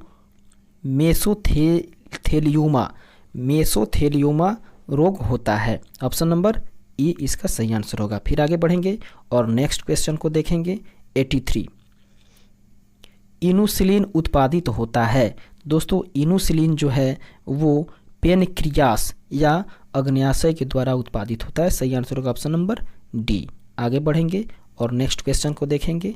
84 मनुष्य के हृदय में पैरों की हड्डियां हैं, अर्थात मनुष्य के शरीर में पैर की जो हड्डियां है उसको किस नाम से जाना जाता है। तो दोस्तों इसका सही आंसर होगा फिबुला तथा टिबिया, ऑप्शन नंबर बी इसका सही आंसर होगा। फिर आगे बढ़ेंगे और नेक्स्ट क्वेश्चन को देखेंगे।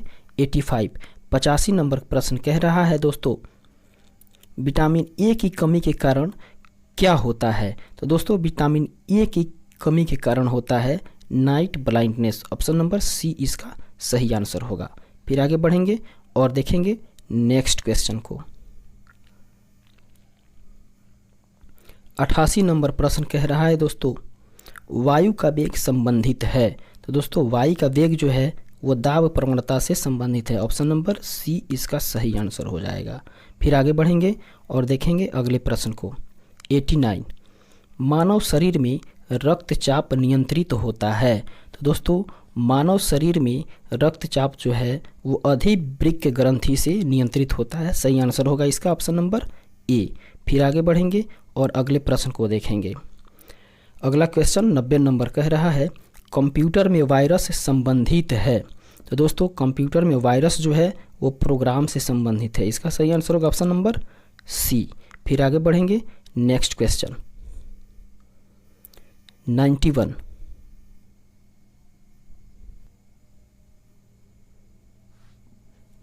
91 नंबर प्रश्न कह रहा है दोस्तों अधातुएं सामान्यतः विद्युत की कुचालक होती है परंतु ग्रेफाइट विद्युत का सुचालक है क्योंकि। तो दोस्तों अधातु है वो विद्युत का कुचालक होती है जबकि ग्रेफाइट विद्युत का सुचालक होती है क्योंकि इसमें शिथिलतः बद्ध इलेक्ट्रॉन होते हैं। सही आंसर होगा इसका ऑप्शन नंबर बी। फिर आगे बढ़ेंगे नेक्स्ट क्वेश्चन। अगला प्रश्न कह रहा है 98 नंबर वातावरण में सर्वाधिक प्रचुर गैस निम्नलिखित में से कौन सी है? तो दोस्तों वातावरण में सबसे प्रचुर गैस नाइट्रोजन है। सही आंसर होगा ऑप्शन नंबर ए। तो दोस्तों इसके साथ ही आज का ये जो 8वां सेट है वो यहीं पे ख़त्म होता है और अब बढ़ते हैं 9वें सेट की ओर। तो दोस्तों 8 सेट कवर कर लेने के बाद अब हम लोग 9वें सेट की ओर रुख करेंगे और देखेंगे 9वें सेट को। तो 9वां सेट का ये पहला प्रश्न कह रहा है, इसको थोड़ा हम लोग जूम करेंगे। 9वां सेट का पहला प्रश्न कह रहा है, हड़प्पा सभ्यता के औजार व हथियार अधिकतर किस चीज़ के बने होते थे? तो दोस्तों हड़प्पा सभ्यता में जितने भी औजार और हथियार मिले हुए हैं वो तांबे, टीन और कांस्य के बने होते थे। इसका सही आंसर होगा ऑप्शन नंबर डी। दोस्तों हड़प्पा सभ्यता जो है वो राय बहादुर दयाराम साहनी के द्वारा 1921 ईस्वी में खोजा गया था और यह जो सभ्यता है वो पूर्ण रूप से कांस्य युगीन सभ्यता के नाम से जानी जाती है। फिर आगे बढ़ेंगे और देखेंगे अगले प्रश्न को। 2 नंबर प्रश्न कह रहा है, निम्न में से वेदों का सही कालानुक्रमिक क्रम क्या है? तो दोस्तों वेद का जो सही कालानुक्रमिक क्रम जो है वो है पहले ऋग्वेद, फिर सामवेद, उसके बाद यजुर्वेद और अंत में अथर्ववेद, अर्थात इसका सही आंसर होगा ऑप्शन नंबर बी। फिर आगे बढ़ेंगे और देखेंगे अगले प्रश्न को।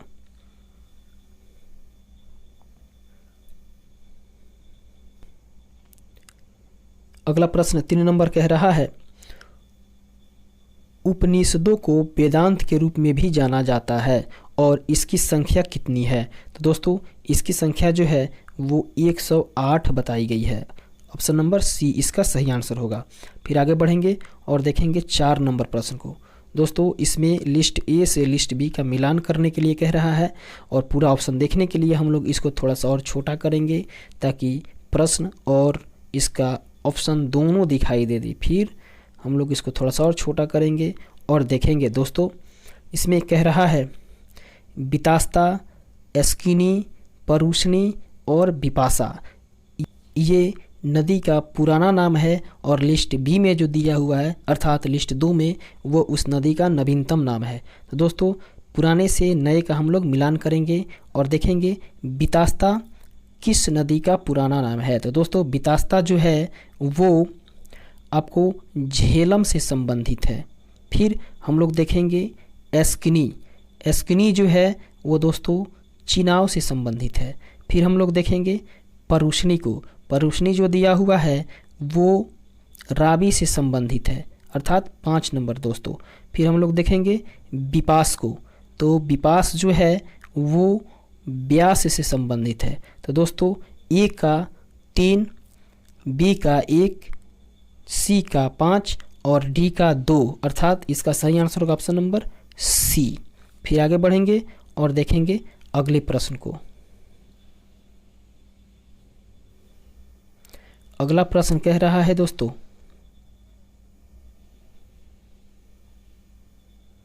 अगला प्रश्न 5 नंबर क्वेश्चन जो कि कह रहा है जैनियों के अनुसार जैन धर्म का संस्थापक निम्नलिखित में से कौन है? तो दोस्तों जैनियों के अनुसार जैन धर्म का संस्थापक ऋषभ है। इसका सही आंसर होगा ऑप्शन नंबर ए। फिर आगे बढ़ेंगे और देखेंगे अगले प्रश्न को। अगला प्रश्न कह रहा है प्राचीन भारत के प्रसिद्ध शासक जिसने अपने जीवन के अंत समय में जैन धर्म ग्रहण किए थे वो हैं Chandragupta Maurya. Option number C इसका सही आंसर होगा। फिर आगे बढ़ेंगे और देखेंगे अगले प्रश्न को। अगला प्रश्न कह रहा है 7 नंबर, अशोक के शिलालेख लिखे गए हैं ग्रीक भाषा या खरष्टी या अरमिक या संस्कृत? तो दोस्तों इसका सही आंसर होगा ऑप्शन नंबर बी अर्थात ग्रीक, खरोष्टी और अरमिक में। तो दोस्तों संस्कृत में अशोक का शिलालेख नहीं लिखे गए थे। फिर आगे बढ़ेंगे और देखेंगे अगले प्रश्न को। अगला प्रश्न कह रहा है 8 नंबर, पंचतंत्र किसके द्वारा लिखा गया था दोस्तों? तो पंचतंत्र जो है वो विष्णु शर्मा के द्वारा लिखा गया था। ऑप्शन नंबर बी इसका सही आंसर होगा। फिर आगे बढ़ेंगे और देखेंगे 9 नंबर प्रश्न को। 9 नंबर क्वेश्चन कह रहा है निम्न में से कौन सा प्राचीनतम गुरुकुल है? तो दोस्तों इसका सही आंसर होगा ऑप्शन नंबर डी, तक्षशिला। फिर आगे बढ़ेंगे और देखेंगे 10 नंबर क्वेश्चन को। 10 नंबर क्वेश्चन कह रहा है निम्नलिखित में से कौन से मंदिर को काला शिवालय के नाम मिला है? तो दोस्तों काला शिवालय के नाम सूर्य मंदिर को मिला है। सही आंसर होगा इसका ऑप्शन नंबर ए। फिर आगे बढ़ेंगे और देखेंगे अगले प्रश्न को। बंगाल का प्राचीन नाम क्या था दोस्तों? तो बंगाल का प्राचीन नाम था गौड़। ऑप्शन नंबर बी इसका सही आंसर होगा। फिर आगे बढ़ेंगे और देखेंगे अगले प्रश्न को। अगला प्रश्न कह रहा है नागर, द्रविड़ और बेसर ये 3 प्रमुख क्या है? दोस्तों ये 3 प्रमुख जो है वो भारतीय मंदिरों की वास्तु शैली है। अर्थात भारतीय मंदिरों का निर्माण जो है ये 3 शैली वास्तु शैली में हुआ है, नागर शैली, द्रविड़ शैली और बेसर शैली में। तो सही आंसर होगा ऑप्शन नंबर सी। फिर आगे बढ़ेंगे और देखेंगे अगले प्रश्न को। 13 नंबर क्वेश्चन कह रहा है भारत में सर्वप्रथम यह सिद्धांत दिया कि पृथ्वी सूर्य की परिक्रमा करती है। अर्थात भारत में वो कौन है जो सबसे पहले ये सिद्धांत दिया कि पृथ्वी जो है वो सूर्य की परिक्रमा करती है? तो दोस्तों ये सिद्धांत आर्यभट्ट के द्वारा दिया गया। ऑप्शन नंबर डी इसका सही आंसर हो जाएगा। फिर आगे बढ़ेंगे और देखेंगे अगले प्रश्न को। अगला प्रश्न कह रहा है सही कालानुक्रमिक क्रम में निम्नलिखित 4 संतों के जन्म दिया गया है, उसको सजाना है। तो दोस्तों पहले होगा कबीर का जन्म, फिर उसके बाद नानक का जन्म, फिर उसके बाद चैतन्य का, उसके बाद तुलसीदास का। तो इसका सही आंसर होगा ऑप्शन नंबर ए। फिर आगे बढ़ेंगे और देखेंगे अगले प्रश्न को। अगला प्रश्न कह रहा है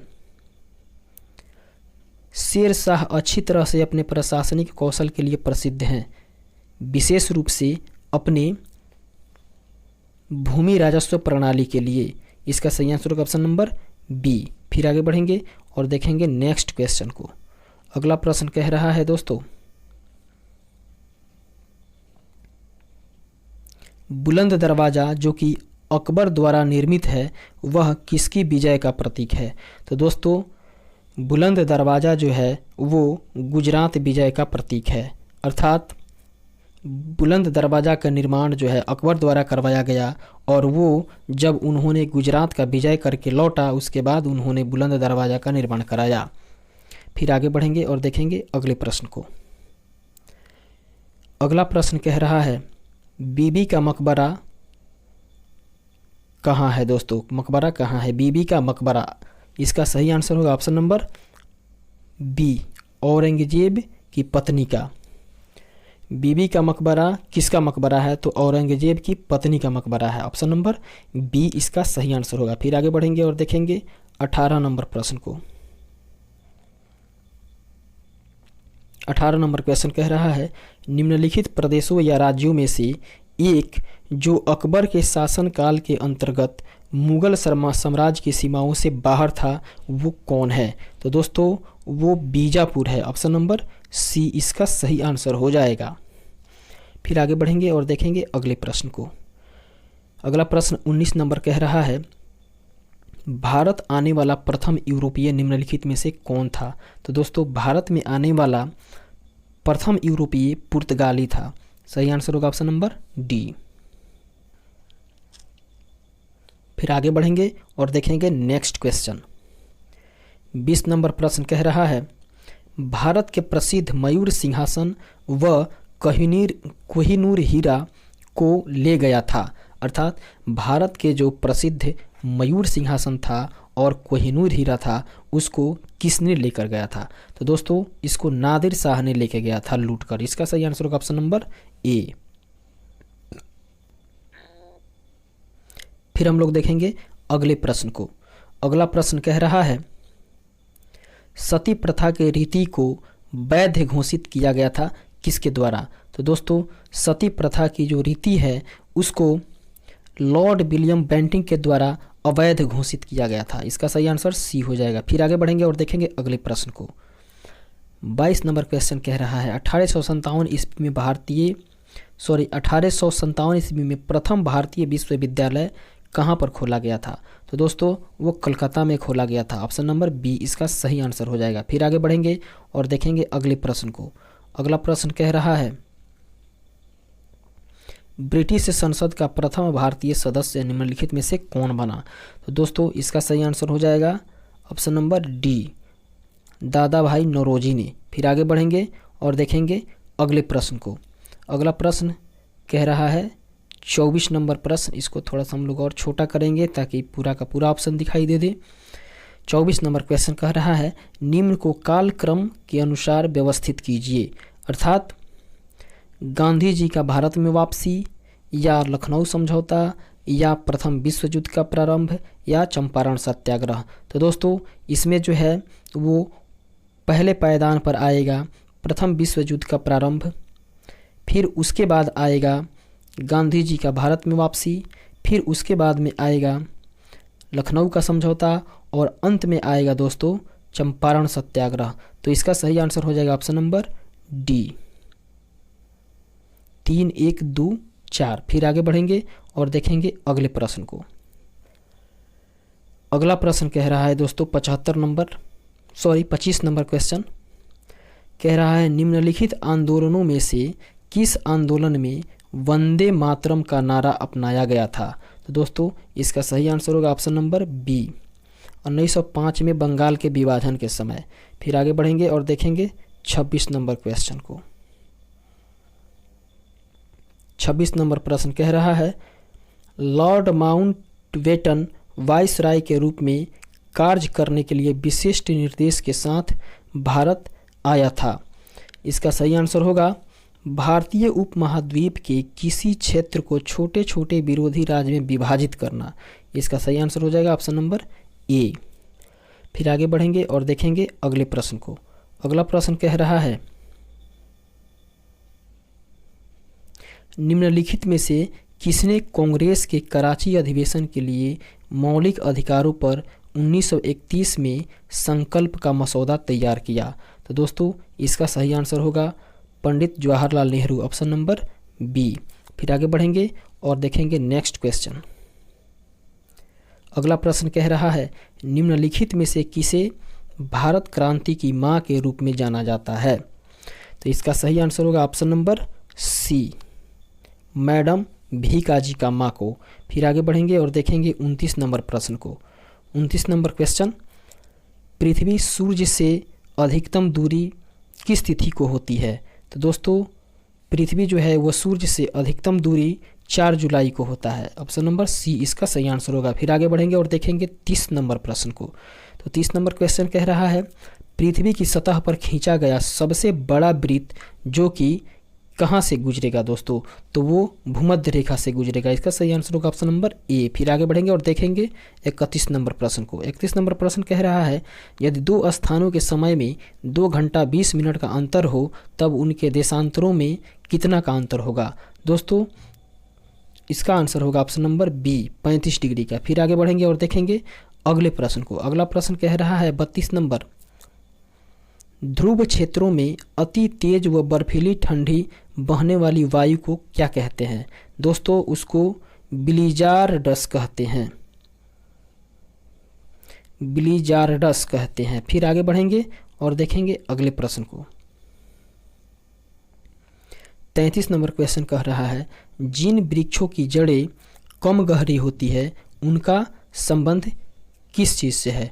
तो दोस्तों उसका संबंध जो है वो भूमध्य रेखीय जलवायु से है, अर्थात भूमध्य रेखीय जलवायु में जितने भी पेड़ पौधे पाए जाते हैं उनके जड़ कम गहरी होती है। फिर आगे बढ़ेंगे और देखेंगे अगले प्रश्न को। 34 नंबर प्रश्न कह रहा है निम्नलिखित में से किसमें तापमान साल भर में 10 डिग्री सी से ऊपर वृद्धि नहीं करता है? तो इसका सही आंसर होगा टुंड्रा जलवायु की। ऑप्शन नंबर बी इसका सही आंसर हो जाएगा। फिर आगे बढ़ेंगे और देखेंगे अगले प्रश्न को। अगला प्रश्न कह रहा है निम्नलिखित में से कौन सा मिड लेट्यूड रेगिस्तान का एक उदाहरण है? मिड लेट्यूड रेगिस्तान का उदाहरण दोस्तों पटागोनिया का रेगिस्तान है। ऑप्शन नंबर डी इसका सही आंसर होगा। फिर आगे बढ़ेंगे और देखेंगे अगले प्रश्न को। अगला प्रश्न कह रहा है निम्न में से कौन सा देश विश्व का प्रमुख कोयला उत्पादक देश है। तो दोस्तों इसका सही आंसर होगा ऑप्शन नंबर बी चीन। फिर आगे बढ़ेंगे और देखेंगे 37 नंबर क्वेश्चन को। 37 नंबर प्रश्न कह रहा है पवन शक्ति का प्रमुख उपयोग कौन करता है। इसका सही आंसर होगा ऑप्शन नंबर बी हॉलैंड।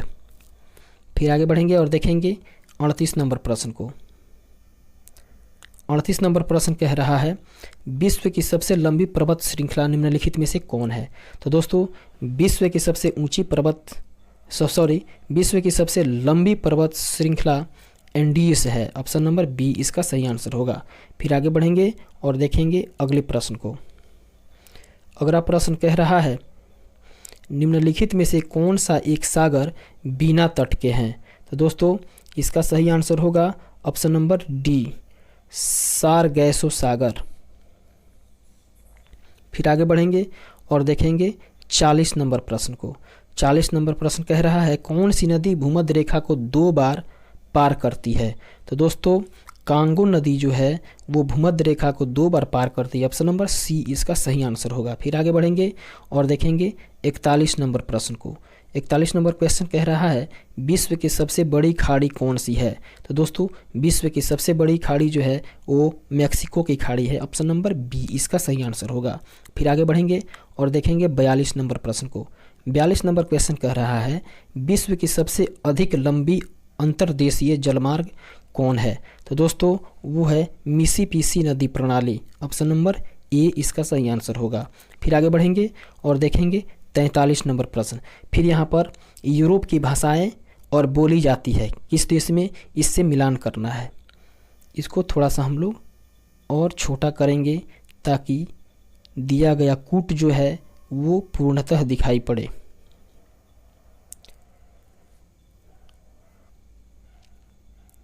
देखते हैं दोस्तों 43 नंबर प्रश्न को। कह रहा है यूरोप की भाषा फ्रेंच, इटालियन, पुर्तगाली, स्पेनिश और कहाँ बोली जाती है, उस देश का नाम है ब्राज़ील, मैक्सिको, लीबिया, मैरिटानिया, अल्जीरिया। तो फ्रेंच जो है दोस्तों वो अल्जीरिया से संबंधित है। फिर उसके बाद इटालियन जो है वो आपको लीबिया से संबंधित है। फिर उसके बाद पुर्तगाली जो है वो ब्राज़ील से संबंधित है और स्पेनिश जो है वो मैक्सिको से संबंधित है। तो इस तरीके से इसका सही कूट आंसर होगा ऑप्शन नंबर ए। फिर आगे बढ़ेंगे और देखेंगे नेक्स्ट क्वेश्चन को। अगला प्रश्न कह रहा है, इसको थोड़ा हम लोग अब जूम कर लेंगे। 44 नंबर प्रश्न कह रहा है 9 डिग्री चैनल किसको अलग करती है। तो दोस्तों 9 डिग्री चैनल जो है वो लक्षद्वीप तथा मिनिकॉय को अलग करती है। ऑप्शन नंबर बी इसका सही आंसर होगा। फिर आगे बढ़ेंगे और देखेंगे अगले प्रश्न को। 45 नंबर क्वेश्चन जो है वो विश्व की दूसरी सबसे ऊंची चोटी निम्नलिखित में से कौन है। तो दोस्तों विश्व की दूसरी सबसे ऊंची चोटी जो है वो है K2 Godwin Austen. Option number B इसका सही आंसर होगा। फिर आगे बढ़ेंगे और देखेंगे अगले प्रश्न को। तो दोस्तों 46 नंबर क्वेश्चन कह रहा है भारत में समुद्र तट को छूने वाले राज्यों की संख्या कितनी है। तो दोस्तों भारत में समुद्र तट को छूने वाले राज्यों की संख्या वो 9 है दोस्तों। ऑप्शन नंबर सी इसका सही आंसर हो जाएगा। फिर आगे बढ़ेंगे और देखेंगे अगले प्रश्न को। 47 नंबर क्वेश्चन कह रहा है डीजल के रेलवे इंजन कहाँ बनाए जाते हैं दोस्तों।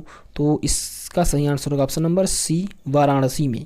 फिर आगे बढ़ेंगे और देखेंगे 48 नंबर क्वेश्चन को। साइना नेहवाल किस खेल से जुड़ी हुई है।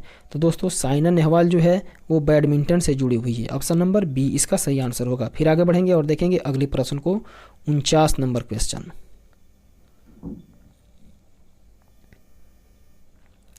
49 नंबर प्रश्न कह रहा है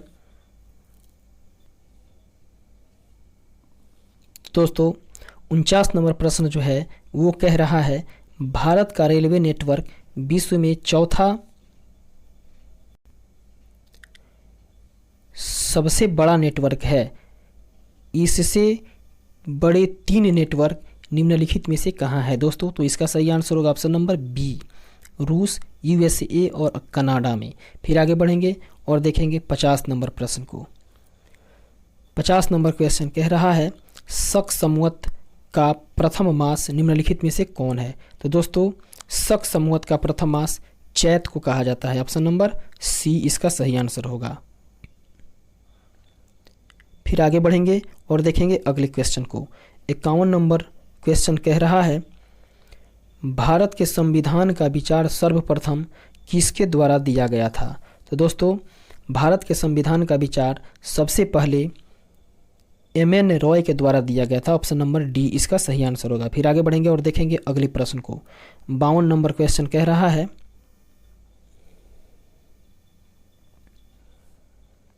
52 नंबर क्वेश्चन कह रहा है भारतीय संविधान के संदर्भ में निम्नलिखित में से कौन सा कथन सही है?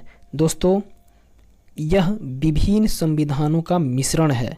इसका सही आंसर होगा ऑप्शन नंबर सी। फिर आगे बढ़ेंगे और देखेंगे अगले प्रश्न को। अगला प्रश्न 53 नंबर कह रहा है सरकार के संसदीय रूप में राज्य की वास्तविक शक्ति किसमें निहित है? तो दोस्तों इसका सही आंसर होगा ऑप्शन नंबर ए, मंत्रिपरिषद, जिसकी अध्यक्षता प्रधानमंत्री के द्वारा हो। फिर आगे बढ़ेंगे और देखेंगे 54 नंबर प्रश्न को। 54 नंबर क्वेश्चन कह रहा है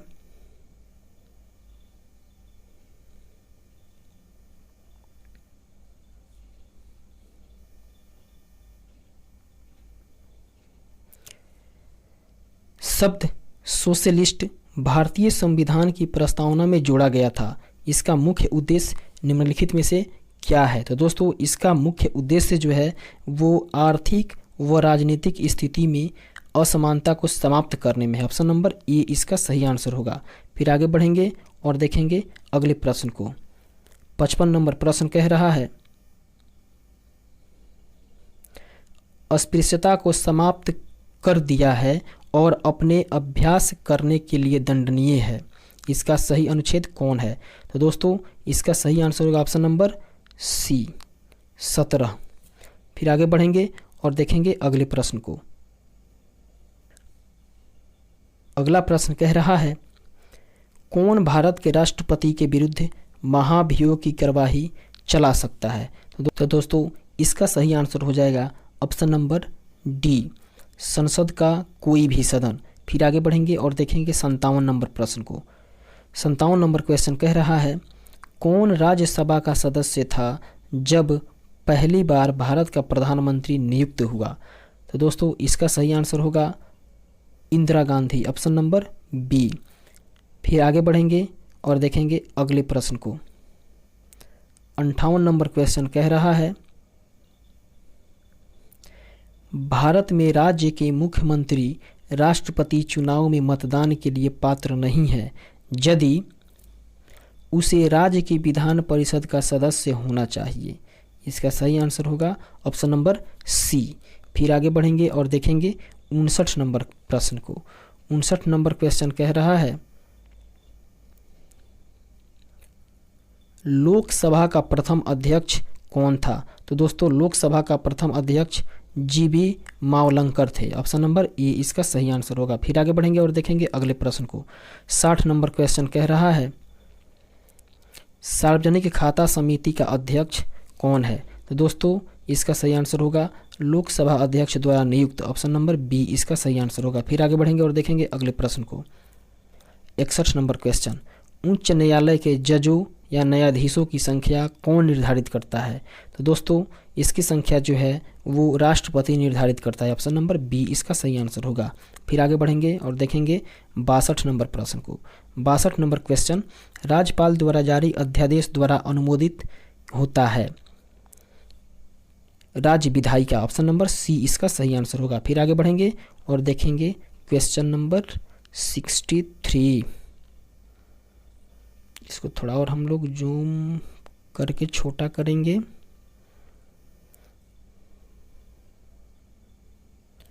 कह रहा है 63 निम्न में से कौन लोकपाल विधेयक के बारे में सच नहीं है? तो दोस्तों इसका सही आंसर होगा option number D, Lokpal supreme court के मुख्य न्यायाधीश द्वारा नियुक्त किया जाता है?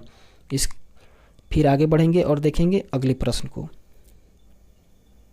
अगला प्रश्न 64 नंबर।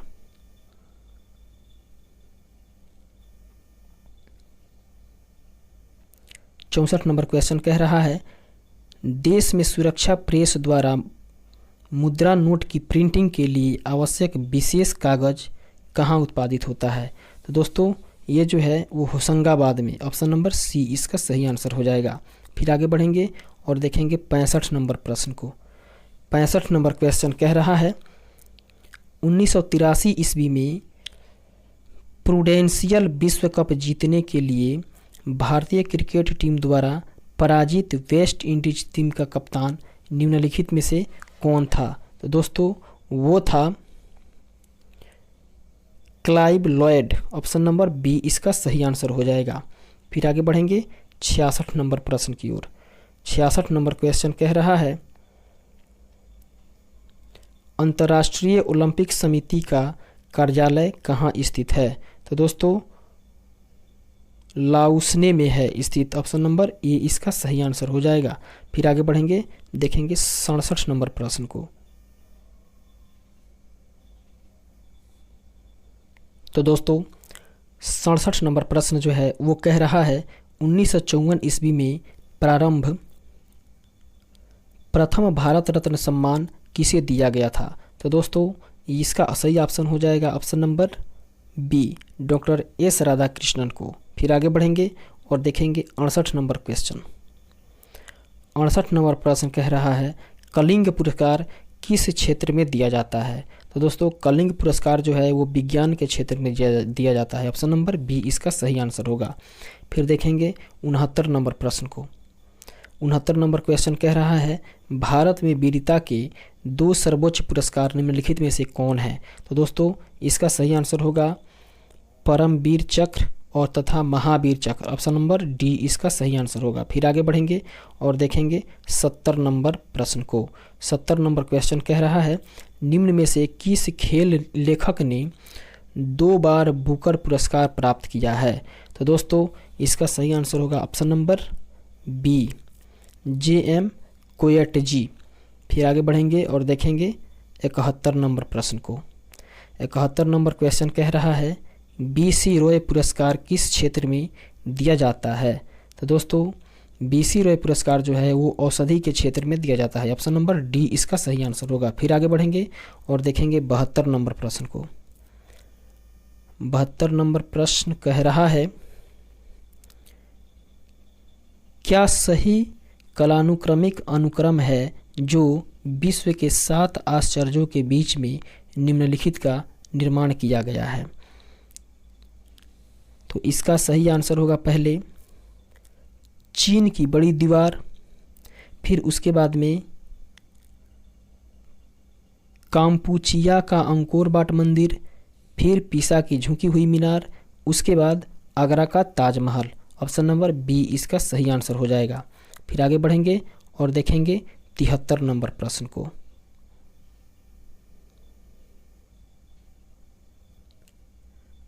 73 नंबर क्वेश्चन कह रहा है, भारतीय विदेश नीति बहुत से सिद्धांतों पर आधारित है, जिनमें से एक है पंचशील नीति, ऑप्शन नंबर ए इसका सही आंसर हो जाएगा। फिर आगे बढ़ेंगे और देखेंगे 74 नंबर प्रश्न को।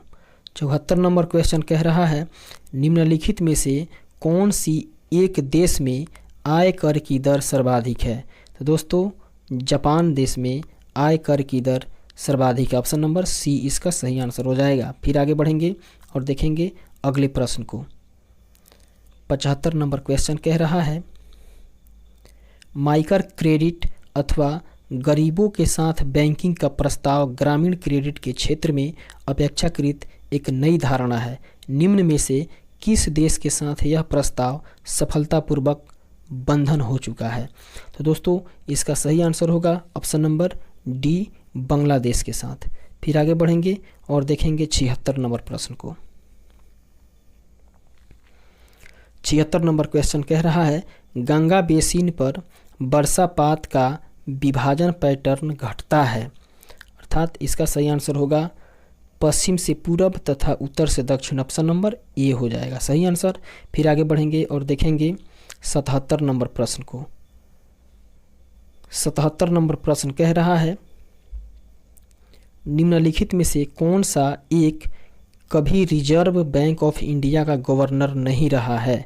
तो दोस्तों अनूप राय चौधरी जो हैं वो कभी रिजर्व बैंक ऑफ इंडिया का गवर्नर नहीं रहे हैं। ऑप्शन नंबर बी इसका सही आंसर हो जाएगा। फिर आगे बढ़ेंगे और देखेंगे 78 नंबर प्रश्न को। 78 नंबर क्वेश्चन कह रहा है भारत में सबसे अधिक बड़ी जनजाति समुदाय कौन है। दोस्तों इसका सही आंसर हो जाएगा गोंड। ऑप्शन नंबर बी इसका सही आंसर होगा। फिर आगे बढ़ेंगे और देखेंगे 79 नंबर प्रश्न को। 79 नंबर प्रश्न कह रहा है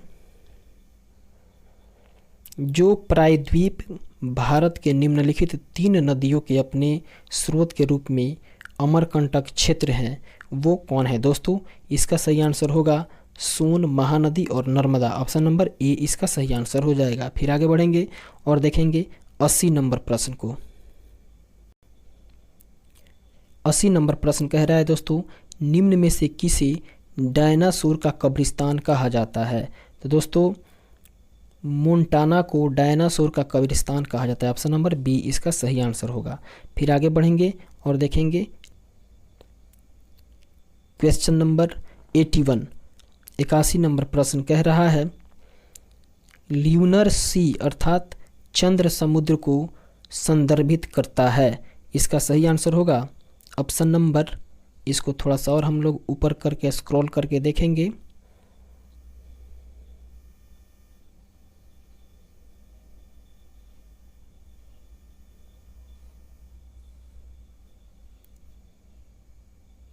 तो दोस्तों अगला क्वेश्चन कह रहा है निम्नलिखित ग्रहों के गुरुत्वाकर्षण के मामले में सही अवरोही क्रम में अनुक्रम है। तो दोस्तों इसका सही आंसर हो जाएगा पृथ्वी, यूरेनस, नेपच्यून, उसके बाद शनि। ऑप्शन नंबर डी इसका सही आंसर हो जाएगा। फिर आगे बढ़ेंगे और देखेंगे 73 नंबर प्रश्न को। 73 नंबर क्वेश्चन कह रहा है निम्नलिखित में से कौन सी गैस सूर्य में प्रमुख है। तो दोस्तों हाइड्रोजन जो है वो सूर्य में प्रमुख गैस है। ऑप्शन नंबर बी इसका सही आंसर हो जाएगा। फिर आगे बढ़ेंगे और देखेंगे 84 नंबर प्रश्न को। 84 नंबर क्वेश्चन कह रहा है वातावरण में रासायनिक निष्क्रिय गैस उपस्थित हैं आर्गन। इसका सही आंसर होगा ऑप्शन नंबर बी। फिर आगे बढ़ेंगे और देखेंगे 85 नंबर क्वेश्चन को। 85 नंबर क्वेश्चन कह रहा है निम्नलिखित में से कौन सा वृक्ष तेजी से बढ़ता है। तो दोस्तों यूकेलिप्टस जो है वो तेजी से बढ़ता है। ऑप्शन नंबर सी इसका सही आंसर होगा। फिर आगे बढ़ेंगे और देखेंगे 86 नंबर प्रश्न को। तो दोस्तों 86 नंबर क्वेश्चन कह रहा है समुद्री जल वर्षा के जल की अपेक्षा अधिक खारा होता है क्यों। समुद्री जल वर्षा के जल की अपेक्षा अधिक खारा होता है क्योंकि नदियाँ भूमि से लवण लाती है तथा समुद्र में मिला देती है। इसका सही आंसर होगा ऑप्शन नंबर सी। फिर आगे बढ़ेंगे और देखेंगे अगले प्रश्न को।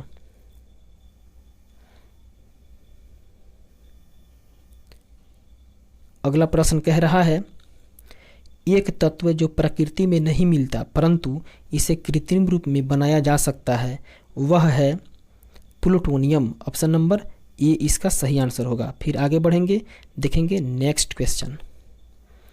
अगला प्रश्न कह रहा है एड्स का जीवाणु या वायरस किसके विकास को प्रभावित करता है। तो दोस्तों रक्त में टी सेल को प्रभावित करता है। ऑप्शन नंबर सी इसका सही आंसर हो जाएगा। फिर आगे बढ़ेंगे और देखेंगे नेक्स्ट क्वेश्चन। अगला प्रश्न कह रहा है निम्न में से किसे हार्मोन माना गया है। तो दोस्तों विटामिन डी को हार्मोन माना गया है। ऑप्शन नंबर डी इसका सही आंसर होगा। फिर आगे बढ़ेंगे नेक्स्ट क्वेश्चन की ओर।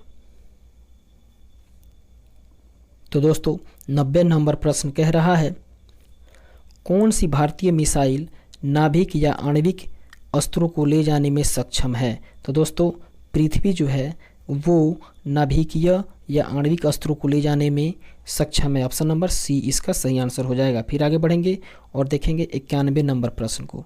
91 नंबर क्वेश्चन कह रहा है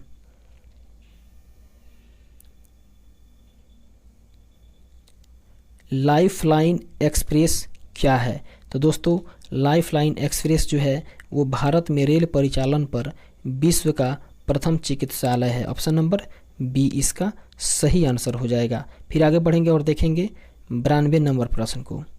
92 क्वेश्चन कह रहा है निम्न में से कौन सा एक अंतरिक्ष यान है। तो दोस्तों कासिनी जो है वो एक अंतरिक्ष यान है। ऑप्शन नंबर बी इसका सही आंसर हो जाएगा। फिर आगे बढ़ेंगे, देखेंगे 93 नंबर प्रश्न को। अगला क्वेश्चन कह रहा है निम्नलिखित में से कौन से देश का सेलिन 1 चंद्र ऑर्बिटर मिशन या अभियान है। तो दोस्तों इसका सही आंसर होगा जापान। Option number C. फिर आगे बढ़ेंगे और देखेंगे नेक्स्ट क्वेश्चन 94। अगला प्रश्न कह रहा है निम्नलिखित में से कौन सा एक सीमेंट का प्रमुख अवयव है। तो दोस्तों चूना पत्थर या लाइमस्टोन जो है वो सीमेंट का प्रमुख अवयव है। ऑप्शन नंबर बी इसका सही आंसर होगा। फिर आगे बढ़ेंगे और देखेंगे 95 नंबर प्रश्न को। 95 कह रहा है निम्नलिखित में से कौन सा अंग वसा को तोड़कर कोलेस्ट्रॉल बना देता है। तो दोस्तों यकृत जो है वो वसा को तोड़कर कोलेस्ट्रॉल बना देता है। ऑप्शन नंबर बी इसका सही आंसर होगा। फिर देखेंगे 96 नंबर प्रश्न। 96 क्वेश्चन कह रहा है कुत्ते के काटने से रेबीज हो सकता है। निम्नलिखित में से दूसरे जानवर के काटने से भी रेबीज हो सकता है। अर्थात कुत्ता के अलावा भी निम्नलिखित में से वह कौन ऐसा जानवर है जो काट ले तो रेबीज हो सकता है। दोस्तों वो है चमगादड़। ऑप्शन नंबर बी इसका सही आंसर हो जाएगा। फिर आगे बढ़ेंगे और देखेंगे 97 नंबर प्रश्न को। इसको और थोड़ा छोटा करेंगे। 97 नंबर प्रश्न कह रहा है दोस्तों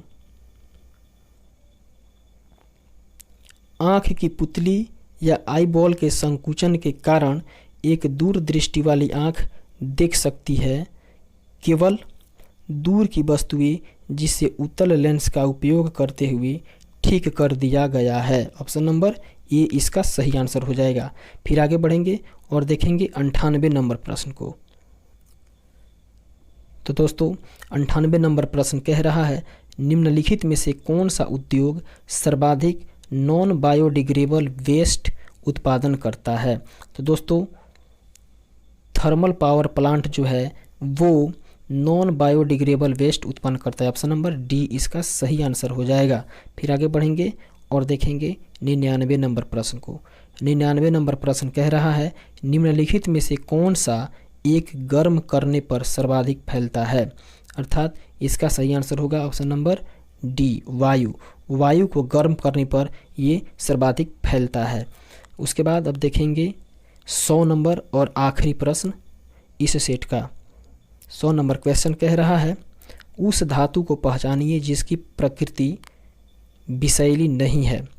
तो दोस्तों स्वर्ण जो है उसकी प्रकृति विषैली नहीं है। ऑप्शन नंबर बी इसका सही आंसर हो जाएगा। तो दोस्तों इसके साथ ही हम लोग इस सेट को कवर कर चुके हैं। 7 नंबर सेट हम लोग का फिनिश हो गया। अब इसके बाद हम लोग बढ़ेंगे 8वें सेट की ओर। तो दोस्तों इसके साथ ही हम लोग 9 नंबर सेट को यहाँ पर कंप्लीट करते हैं और अब आगे बढ़ेंगे 10वें सेट की ओर।